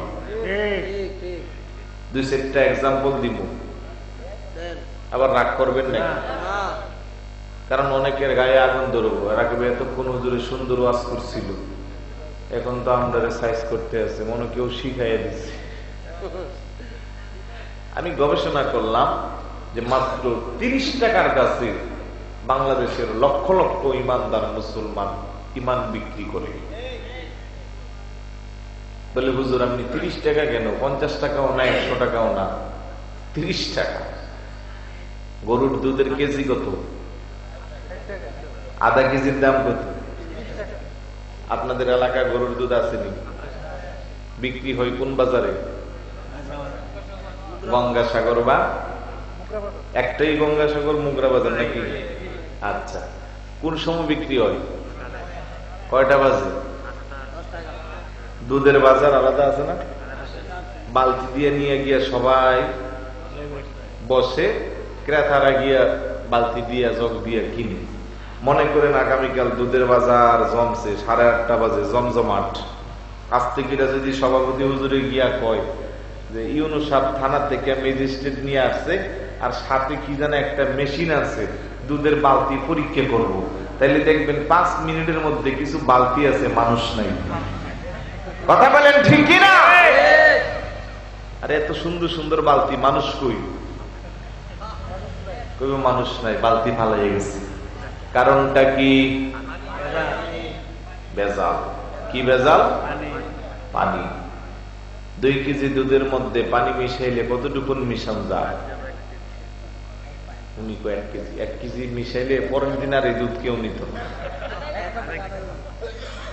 সর্বোচ্চ আধা কেজি, 1 পোয়া থেকে আধা কেজি। আধা কেজি দুধের দাম কত? 30 টাকা। রে মুসলমান, তুমি নামাজ পড়ো, রোজা রাখো, তোমার মাথায় পাগড়ি আছে, টুপি আছে, গালে দাড়ি আছে, অনেকের নামের আগে হাজিও আছে। কথা কোন ঠিক কিনা? কিন্তু এই দুধের মধ্যে আধা কেজি পানি মিশানো, এটা তোমার একটা অভ্যাসে পরিণত হয়েছে। কারণ এটা মিশাইতে কারো সাক্ষী লাগে না, স্ত্রী জানে না, সন্তান জানে না, পাড়া পড়শি জানে না। আস্তে করে তুমি তোমার সুবিধা মতো আধা কেজি পানি মিশাও।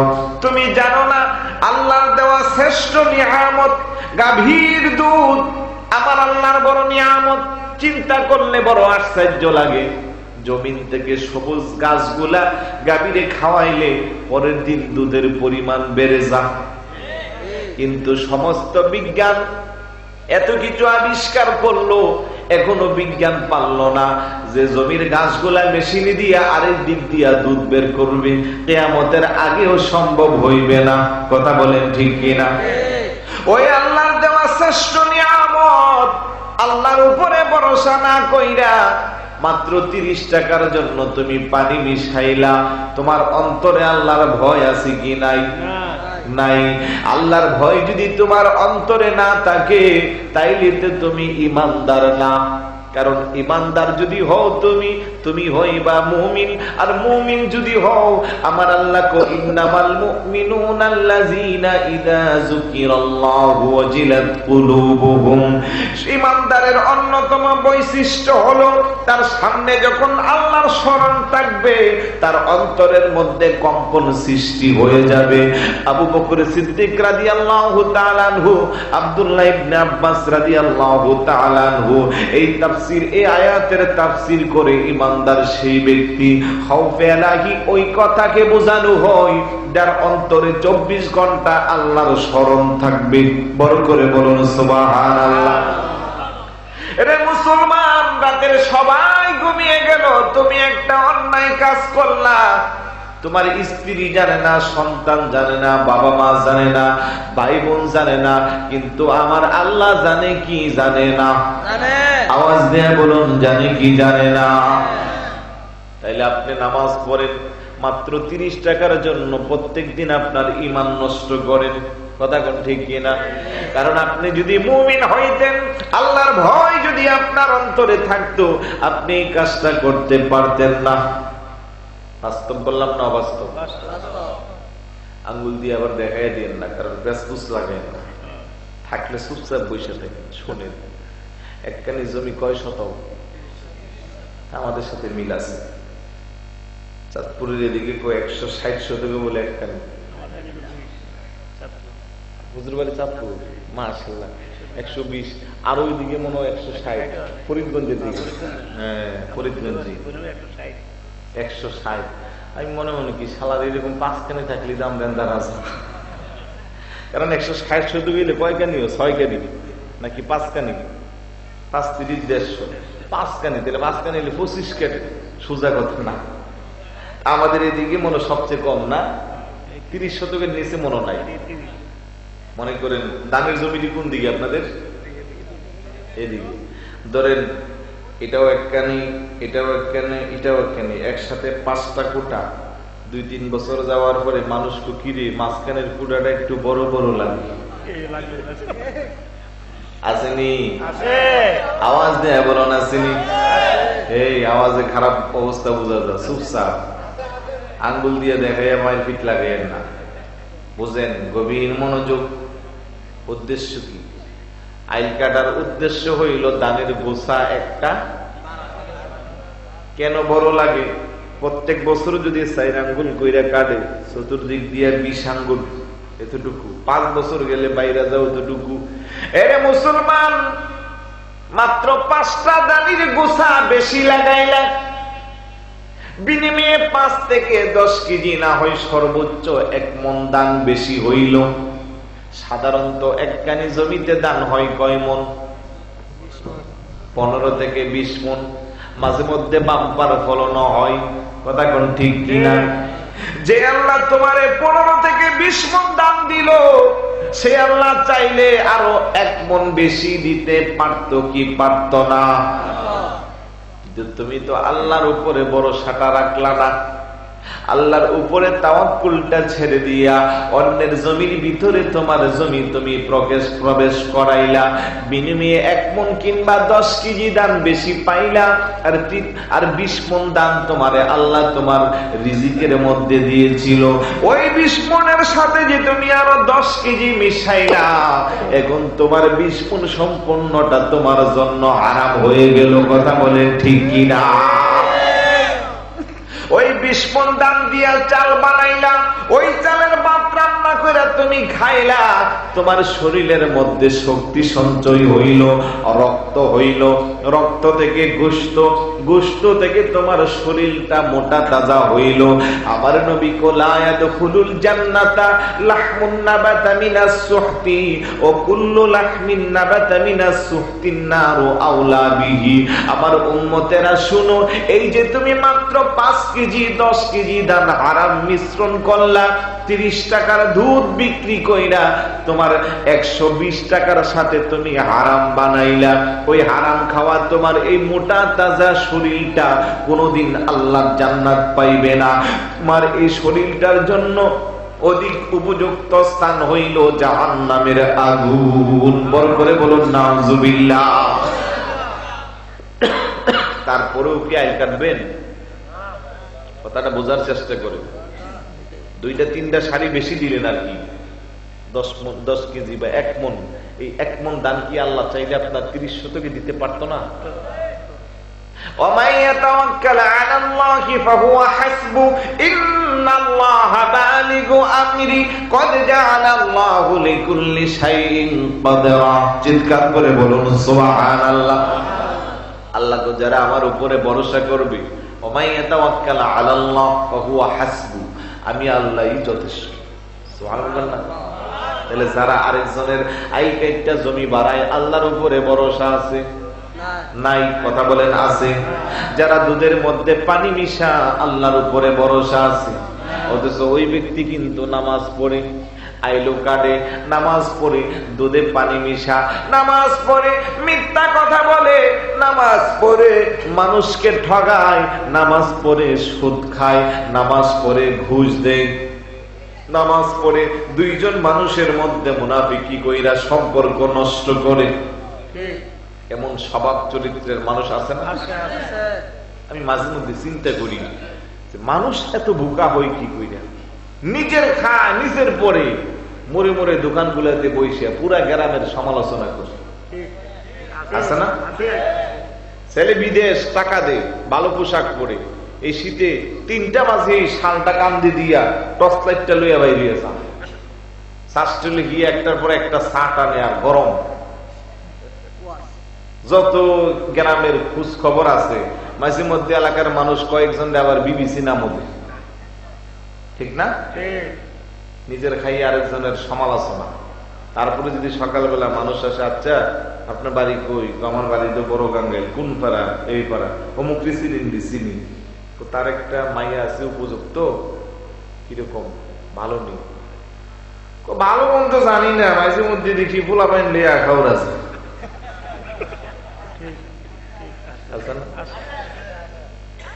আচ্ছা অমুকের একটা ছেলে আছে, ছেলেটার কি অবস্থা? ভালো নেই। কোন খারাপ না, ভালোই, মাঝে মধ্যে অজ্ঞান হয়ে পড়ে থাকে। কথা এখন ঠিক না? আচ্ছা আসেন আপনার সাথে কথা বললে ভালো লাগতেছে, একটু চা খাই। অজ্ঞান কি লিগেও না, ছেলে তো ভালো, ওই বাবা খায় মাঝে মধ্যে। কথা বলেন ঠিক না? বাবা খায় কি লেগে? না ছেলে ভালো, রাগ বেশি হইলে রাগ করে মাঝে মধ্যে।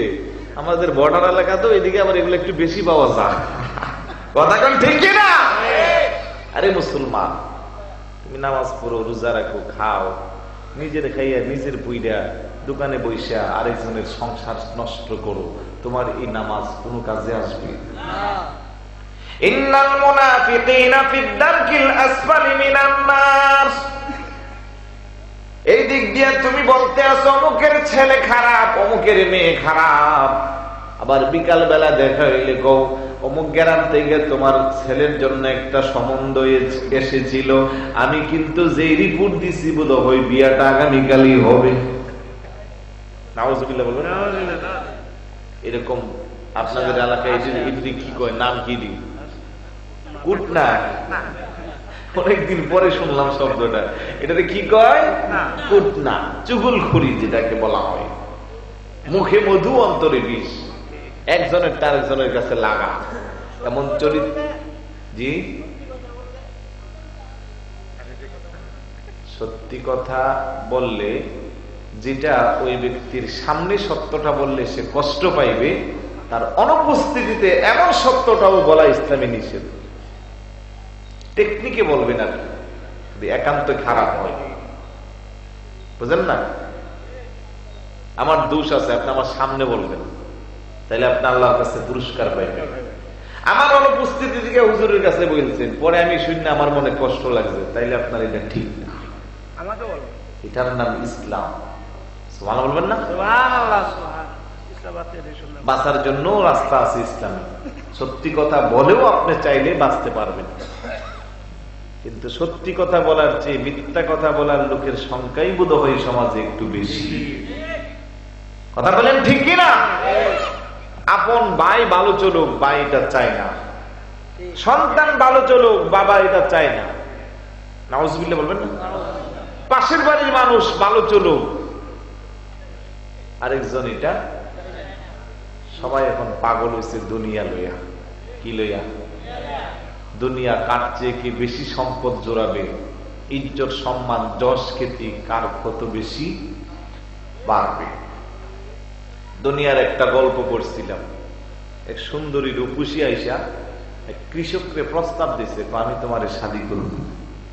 কৃষক বেটা জমি জামার কাজ করে, হ্যাঁ তো সুন্দরী মহিলা দেখে খাইছে, নিজে দেখে যেহেতু প্রস্তাব দিছে, আর দেরি করা যায় না, সুজা কাজী অফিসে গেছে। কাজী চিন্তায় পড়লো, আরে তার পোশাক আশাক ভালো না, দেখতে তারে কেমন লাগে। কৃষক এত সুন্দরী রূপসী মেয়ের আবার সে কি করে জামাই হইব? সে নিজে প্রস্তাব দিছে, কয় তুই কেমনে বিয়ে করবি বেটা? বিয়ে করলে আমি করব, কারণ এই সুন্দরী মায়ের জন্য আমি উপযুক্ত। কিন্তু উপযুক্ত না। কৃষক কো ভাই, আমি যদি নিজে প্রস্তাব দিতাম তাইলে এক কথা, উনি তো নিজে আমারে প্রস্তাব দিছি, তুমি কেন আমার ভালোবাসার মধ্যে ফাটল সৃষ্টি করবা? দুইজনে ঝগড়া লাগছে। চলো আমরা সমাধানের জন্য রাজদরবারে রাজার কাছে যাই। রাজার কাছে গেছে, বলে রাজা কো, তোরা দুইটার একটারও মাথা ঠিক নাই। তুই সামান্য কয় টাকার কাজী, আর তুই ইসোস রাখাল, আর এই রূপসী সে আমার কাছে বিয়ে না হয়ে বুঝি তোদের কাছে বইব। এখন বেটি তো বড় টপে আছে, এখন তিনজনে ঝগড়া। মহিলা প্রস্তাব দিল, আমি সামনে থাকবো, তোমরা পিছনে পিছনে দৌড়াইবা, যে ফার্স্ট হইয়া আমারে ধরতে পারবা আমি তারে বিয়ে করব। এবার প্রতিযোগিতা শুরু হয়েছে। কৃষকের তো একটু দৌড় বেশি হওয়াটাই স্বাভাবিক। পুরুষ তো দৌড়াইয়া কতক্ষণ লাগল পাই না, পরে উল্টাইয়া পইরা ব্যাঙ্গের মতো ওইখানে শেষ। তারপরে দৌড়াইতে আছে কাজী সাহেব, কারণ রাজার চেয়ে কাজী একটু বেশি দৌড়াইতে পারা হয়। আপনাদেরকে এনে বসাইলে ওয়াজ করতে পারতেন না, কিন্তু কাজে যদি আমার লোকে লাগেন তাইলে আমিও একবারে ঘোরার ডিম লাস্ট। কথা কোন ঠিক না? কারণ কাজ করার তো আমার অভ্যাস নাই। কাজীও কিছুক্ষণ পরে মারা গেছে। এবার রাজাকে আমার কোনো চিন্তা নাই, এবার আমি ইলেকশনে জামাই। কথা কোন ঠিক না? বিনা প্রতিদ্বন্দ্বিতা। এবার রাজা মনে মনে খুশি, ডাক দিয়ে কো, এখন আর কি বলবা? কৃষকও মরল, কাজীও মরল, এখন আমার বিয়ে না কইরা তোমার উপায় কি? মহিলা ডাক দেয়, বলে রে বুকা রাজা, চিনলি না সুন্দরের প্রেমে পাগল পারা হইলি। আমি তো দুনিয়ার রূপসী মহিলা না, আমি হইলাম তোর কাঙ্ক্ষিত দুনিয়া। আমি দুনিয়ার সুন্দর, আমার পিছনে যারাই ঘুরে তারাই এমনে মারা যা। কথা বলেন ঠিক কিনা? আজকের মুসলমান কবরের কথা স্মরণ নাই, হাসর মিজান ফুলসিরাতের কথা স্মরণ নাই, দুনিয়া দুনিয়া নিয়া পাগল। সম্পদ কি করে 1 বিঘা 1 কানি বাড়ানো যায়? বাড়িতে বিল্ডিং একটা থাকলে কেমনে 2টা করা যায়? ব্যবসা একটা থাকলে কেমনে 5টা করা যায়? 10 খেতে একটু থাকলে পরে কেমনে আরো একটু বাড়ানো যায়? কিন্তু একটি বারের জন্য চিন্তা করে না যে আমি আজকে আছি, আগামীকাল থাকার কোনো গ্যারান্টি নাই। মাহফিলটার বয়স 17। এখানে বহু পোলাপাইন আছে যার বয়সও এখন 17 হয় নাই। কথা কোন ঠিক না? শুরুতে যারা ছিল আজ অনেকে, গত বছর যারা ছিল হয়তো আজ অনেকে, আমরা যারা আজকে আছি আগামী বছর থাকতে পারিও নাও পারি। এটা হলো পৃথিবীর চিরন্তন সত্য। একটি বারের জন্য কি কবরের কথা স্মরণ করে না? সত্যিকারের ইমানদারের বৈশিষ্ট্য হলো, আমার রাসূল বলেছে, রে মুসলমান, দৈনিক অন্তত 20 বার করে মরণের কথা স্মরণ করো। 20 বার করে মরণের কথা যদি তুমি স্মরণ করো, অনেক পাপাচার অন্যায় কাজ থেকে তুমি বেঁচে থাকবা। পরকালে তোমার অবস্থাটা বড় চমৎকার দামি হবে। বড় করে বলুন সুবহানাল্লাহ। আপনাদের আওয়াজে বোঝা যায় আপনারা মরতেন না। কুল্লু নাফসিন যায়িকাতুল, 1000 বছর বাঁচার পরেও কিন্তু মরতে হবে। মরণ ছাড়া একদিন বাঁচার গ্যারান্টি নাই, 1 মিনিট বাঁচার গ্যারান্টি নাই, 1 সেকেন্ডেরও নাই। চোখেরই পলকে তুমি হতে পারো লাশ, চিরতরে বন্ধ হবে তোমারই নিঃশ্বাস। হবে এলান তোমারই নাম মসজিদের মাইকে, বাড়িওয়ালা নাই রে বাড়ি, নাই রে দুনিয়াতে, বাড়িওয়ালা নাই রে বাড়ি। তোমার বয়ে থাকতো মানুষ ছিল বাহাদুরি, বাবনি হাওয়ায় ওরা তুমি যে রঙিন ঘুরি। সুতুই টান দিলে মালিক, সুতুই টান দিলে মালিক পারবে না থাকিতে, বাড়িওয়ালা নাই রে বাড়ি, নাই রে দুনিয়াতে, বাড়িওয়ালা নাই রে বাড়ি। কথা বলেন ঠিক কিনা? রে যুবক ভাই, নামাজের কথা বললে তোমার ভালো লাগে না, মধ্য বয়সের ভাইকে নামাজের কথা বললে ভালো লাগে না। ওই কোনো সময় হয় নাই, ছেলে মেয়ে উপযুক্ত হইলে পরে নামাজ শুরু করব। যুবকরা আগামী বছর রমজানের পরে থেকে নামাজ ধরব। কিন্তু একটি বারের জন্য চিন্তা করে না। তোমার মতো আমার মতো হাজার হাজার যুবক মায়ের বুক আর বাবার বুক খালি কইরা অন্ধকার কবরের ঠিকানা হইছে, তার প্রমাণ আছে কি নাই? আজকের মাহফিল 17তম বছর, সুন্নি মহাসম্মেলন করব। নবীর হুকুম মোতাবেক জীবন চালাবো না, 5 ওয়াক্ত নামাজ পড়বো না, রোজা রাখবো না, মুসলমানদের কল্যাণ করব না, সুদ খাইব, ঘুষ দিব, কবিরা গুনাহের মধ্যে লিপ্ত থাকব। আর যদি মনে মনে ভাবি যে আমি এত কিছু করলে কোনো সমস্যা নাই, যেহেতু আমি ইন্তেজামিয়া কমিটির একজন সদস্য, আমরা তো বছরে একবার মাহফিল করি, এটাই যথেষ্ট। ঠিক নাকি? আওয়াজে বোঝা যায় ঠিক? এই মাহফিলে আমার নবী খুশি হবে না, আমার আল্লাহও খুশি হইবে না যদি 5 ওয়াক্ত নামাজ আদায় করা না হয়। কথা বলেন ঠিক কিনা? নামাজ পড়েন কারা কারা? একটু হাত উঠাইলে খুশি হব। মাশাআল্লাহ, হাত নামান। প্রশ্নটা একেবারে সোজা ছিল, বুঝেন নাই? আমি কি আপনাদেরকে বাঁচাইতে এসি না ফাঁসাইতে? এখানে যদিও চট্টগ্রামের অ্যাড্রেস, বাড়ি কি আমার বেশি দূরে, অনেকে জানে না। এই ব্রাহ্মণবাড়িয়া জেলা, নবীনগর উপজেলা, আহমদপুর গ্রাম। আলহামদুলিল্লাহ বলবেন না? কাছের মানুষ কি কাছের মানুষকে বাঁচা না মারে? আপনাদেরকে বাঁচাইতে আসছি। আমি বলছি নামাজ পড়েন কারা কারা, অর্ধেক হাত উঠেছে, বাকি অর্ধেকটি নিচে। আরে ভাই, আপনি কি সাপ্তাহিক দিনও নামাজ পড়েন না? বছরে 2 দিনও পড়েন না? আমি যদি জিজ্ঞেস করতাম 5 ওয়াক্ত পড়েন কারা, তাইলে না বিপদিত। তাইলে হাত উঠান না কেন? কারা কারা পড়েন হাত উঠান। মাশাআল্লাহ, দেখছেন? সোজা করেন হাত নামান। নামাজ কি বছরে 2 দিন আর সপ্তাহে 1 দিন? দৈনিক কয়বার? আওয়াজ দিয়া আনছে কে নামাজ? আমার নবী। কোত্থেকে? কোন দিন? মেরাজ। সুবহানাল্লাহ না? মেরাজেতে গেলেন নবী বোরাকেতে চড়ে, 5 ওয়াক্ত নামাজ আনলেন উম্মতেরই তরে। নামাজ সেরে দিলে বান্দা পাবে না কো পার, রহমতে আলমে তিনি উম্মতে সরকার। একই দিলেন আল্লাহ মোদের কেমন উপহার, রহমতে আলমে যিনি উম্মতে সরকার। সুবহানাল্লাহ না? অতীতের সব হিসাব বাদ। আজকের মাহফিল থেকে একটা সিদ্ধান্ত নিব। আজকের রাতটা কিন্তু বড় চমৎকার রাত, জুমার রাত। একটা সিদ্ধান্ত নিব রে বড় বড় গায়ের ভাইয়েরা, আগামীকাল ফজর থেকে নামাজের সূচনা শুরু করব। জীবনে কোনদিন আর ইচ্ছা করে নামাজ কাজা করব না। রাজি আছে ইনশাআল্লাহ? আওয়াজে বোঝা যায় সবাই রাজি না?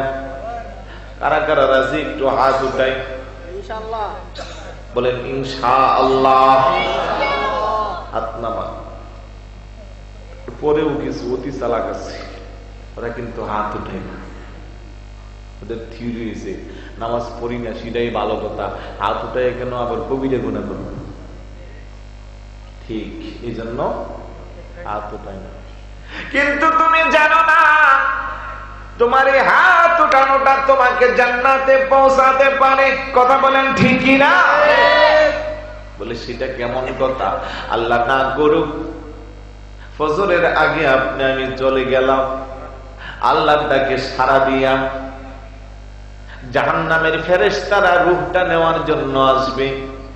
জান্নাতের ফেরেশতারা বলবে না না, জাহান্নামে নেওয়া যাইবে না। জান্নাতের ফেরেশতারা বলবে সে তো ঠিক মতো নামাজ পড়তো না। জাহান্নামের ফেরেশতারা বলবে ঠিক মতো নামাজ পড়তো না। জান্নাতের ফেরেশতারা বলবো সেটা আমার দেখার দরকার নাই। বড় গাঙ্গাইলের মাহফিলে রাতের 12:30টার সময় হাত উঠায় ওয়াদা করেছিল জীবনে কোনোদিন আর নামাজ কাজা করবে না। শেষ করে দিব। 2 ফেরেশতা ঝগড়া কি সমাধানের জন্য যাবে কার কাছে? জাহান্নামের ফেরেশতারা কইবো আল্লাহ তোমারই বান্দা সপ্তাহে 1 দিন আর বছরে 2 দিন নামাজ পড়তো, আমল নামায় একেবারে শূন্য, এই জন্য আমরা জাহান্নামে নেওয়ার জন্য আসছি। জান্নাতের ফেরেশতারা কইবো আল্লাহ অতীতের হিসাব জানি না, গত রাত্রে বড় গাঙ্গাইলের মাহফিলে হাত উঠায় ওয়াদা করেছিল 5টা বছর যদি তোমার বান্দা বাঁচতো, 10টা বছর যদি তোমার বান্দা বাঁচতো, ইচ্ছা করে নামাজ কাজা করবে না বলে হাত উঠাইছিল। ও আমার আল্লাহ, এখন তুমি বলো 5 বছর 10 বছর বাঁচলে তোমার বান্দা জান্নাতি হইতো না জাহান্নামী? জান্নাতি দলিল আছে নি? أقم الصلاة طرفي النهار وزلفا من الليل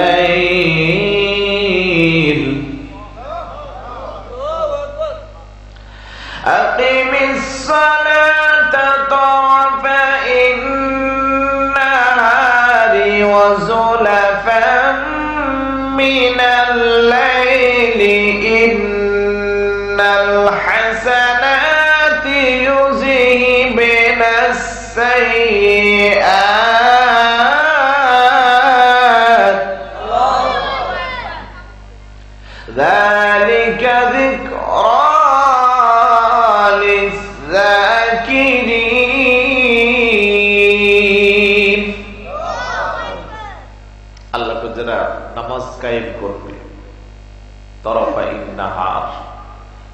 ওয়াজুলাফান মিনাল লাইল, দিনের নামাজ, রাতের নামাজ, দিনের প্রান্ত প্রহরে, রাতের ক্রিয়দাংশী। মুফাসসিরিন কিরাম বলেন ফজর, যোহর, আসর হলো দিনের, মাগরিব, এশা হলো মোট কয় ওয়াক্ত? 5 ওয়াক্ত। ইন্নাল হাসানাত, নামাজের এই নেকিগুলা ইযহিবিনাস সাইয়্যাত, গুনাহকে দূরে সরাইয়া দিবে। সুবহানাল্লাহ বলেন না?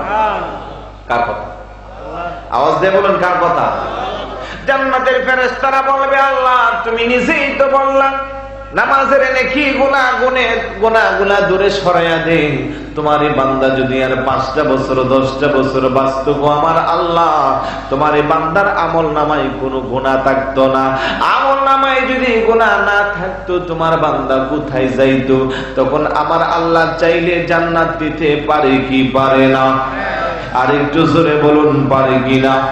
তাহলে হাত দুইটা ওয়াদা, হাত উঠায় ওয়াদা করেন আগামীকাল ফজর থেকে নামাজের সূচনা শুরু করবেন, জীবনে কোনোদিন নামাজ ছাড়বেন না। রাজি কারা কারা? নারে তাকবীর, নারে রিসালাত, নারে গাউসিয়া, ঐতিহ্যবাহী সুন্নি মহাসম্মেলন। রে আমার ভাইরা বাবারা, আজকের মাহফিল থেকে সিদ্ধান্ত নাও জীবনে কোনোদিন আর নামাজ কাজা করবা না।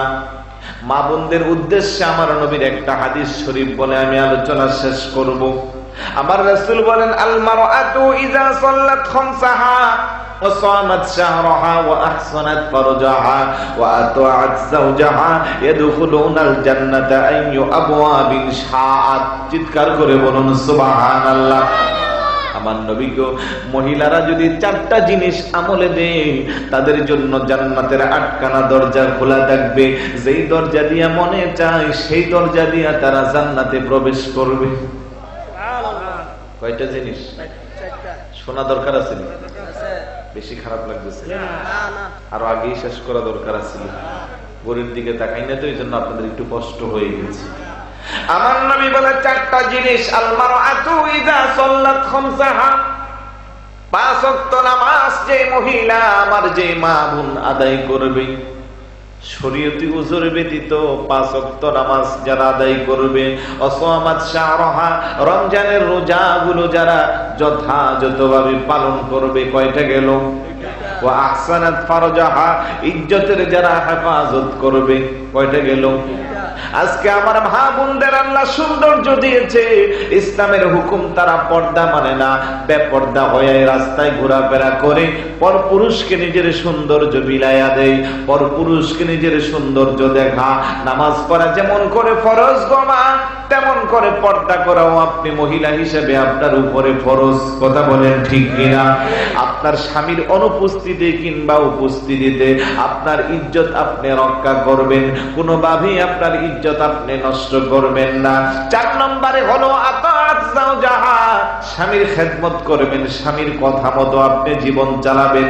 এই 4টা জিনিস আমার যেই মা আপনার বাস্তব জীবনে আমলে দিবেন, আমার নবীকে ইয়াদখুলুনাল জান্নাহ, জান্নাতে প্রবেশ করবেন। আইয়ু আবওয়াবিন শাআত, যেই দরজা দিয়া মনে চায় সেই দরজা দিয়া। চিৎকার করে বলুন সুবহানাল্লাহ।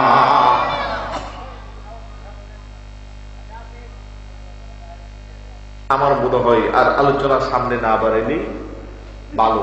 মোটামুটি চেষ্টা করেছি সাবস্টেন্স। মাশাআল্লাহ মাশাআল্লাহ।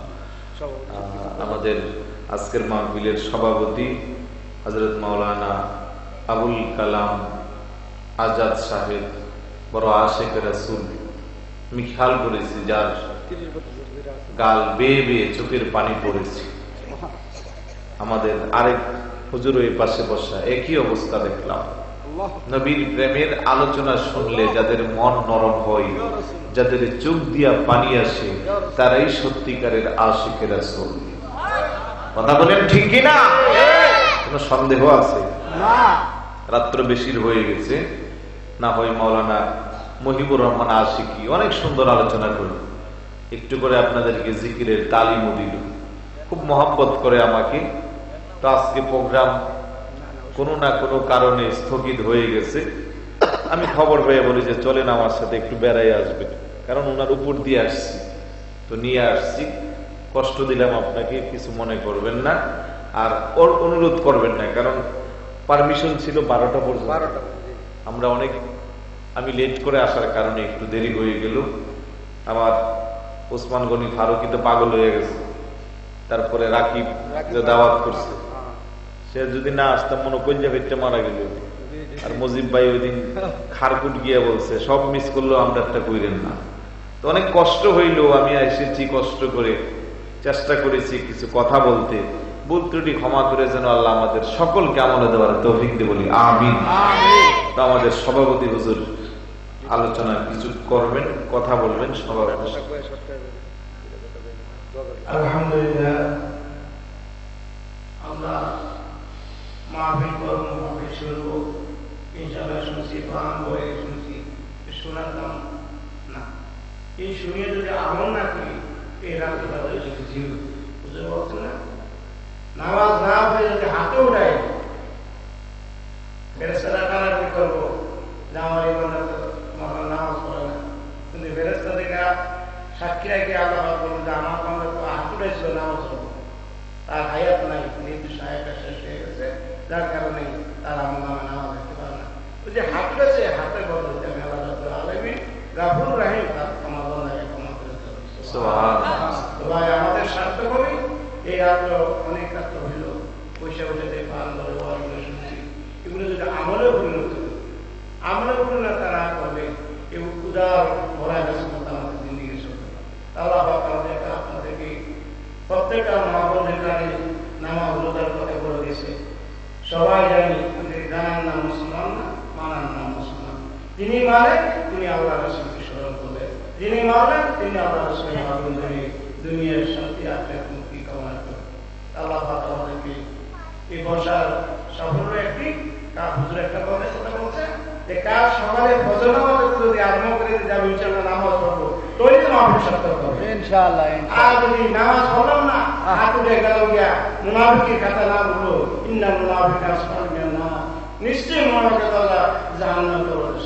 আমরা সারা ওয়াজ শুনলাম, কোনদিন মুনাফিক সাইতে আবার ঘরে চলে গেলাম, এই মুনাফিকের জন্যই জাহান্নামে প্রবেশ। আল্লাহ পাক আমাদেরকে আমল করার তৌফিক দান করুন। এখন শুধু দোয়া করে, দোয়ার পরে মাহফিল সমাপ্ত হবে, সবাই ইনশাআল্লাহ বাড়ি ঘরে চলে যাবো। ফজর নামাজটা সবাই ঠিক মতো আদায় করতে পারি। আমার সন্তান শাহপুরানের নামে এসএসসি পরীক্ষার্থী, সে বিদ্যুতে মারা গেছে, তার নাম শাহপুরান নামে হাজি সালাম নম্বর সাহেব, হাজি জাহের হাজি এবং আমাদের গ্রামের অনেক ময়মুরব্বীরা অসুস্থ আছে, কবরবাসীর স্মরণে বা যুবকদের এবং গ্রামবাসী এবং প্রবাসীদের জন্য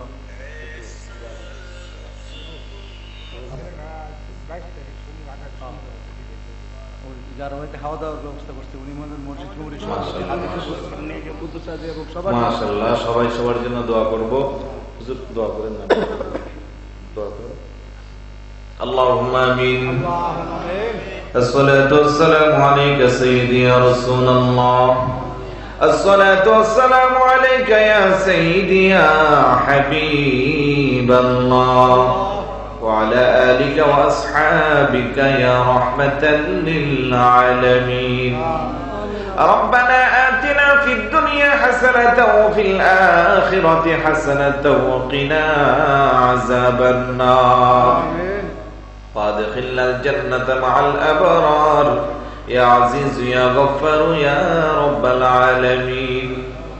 رب اجعلني مقيم الصلاة ومن ذريتي ربنا وتقبل دعاء، ربنا اغفر لي ولوالدي وللمؤمنين يوم يقوم الحساب.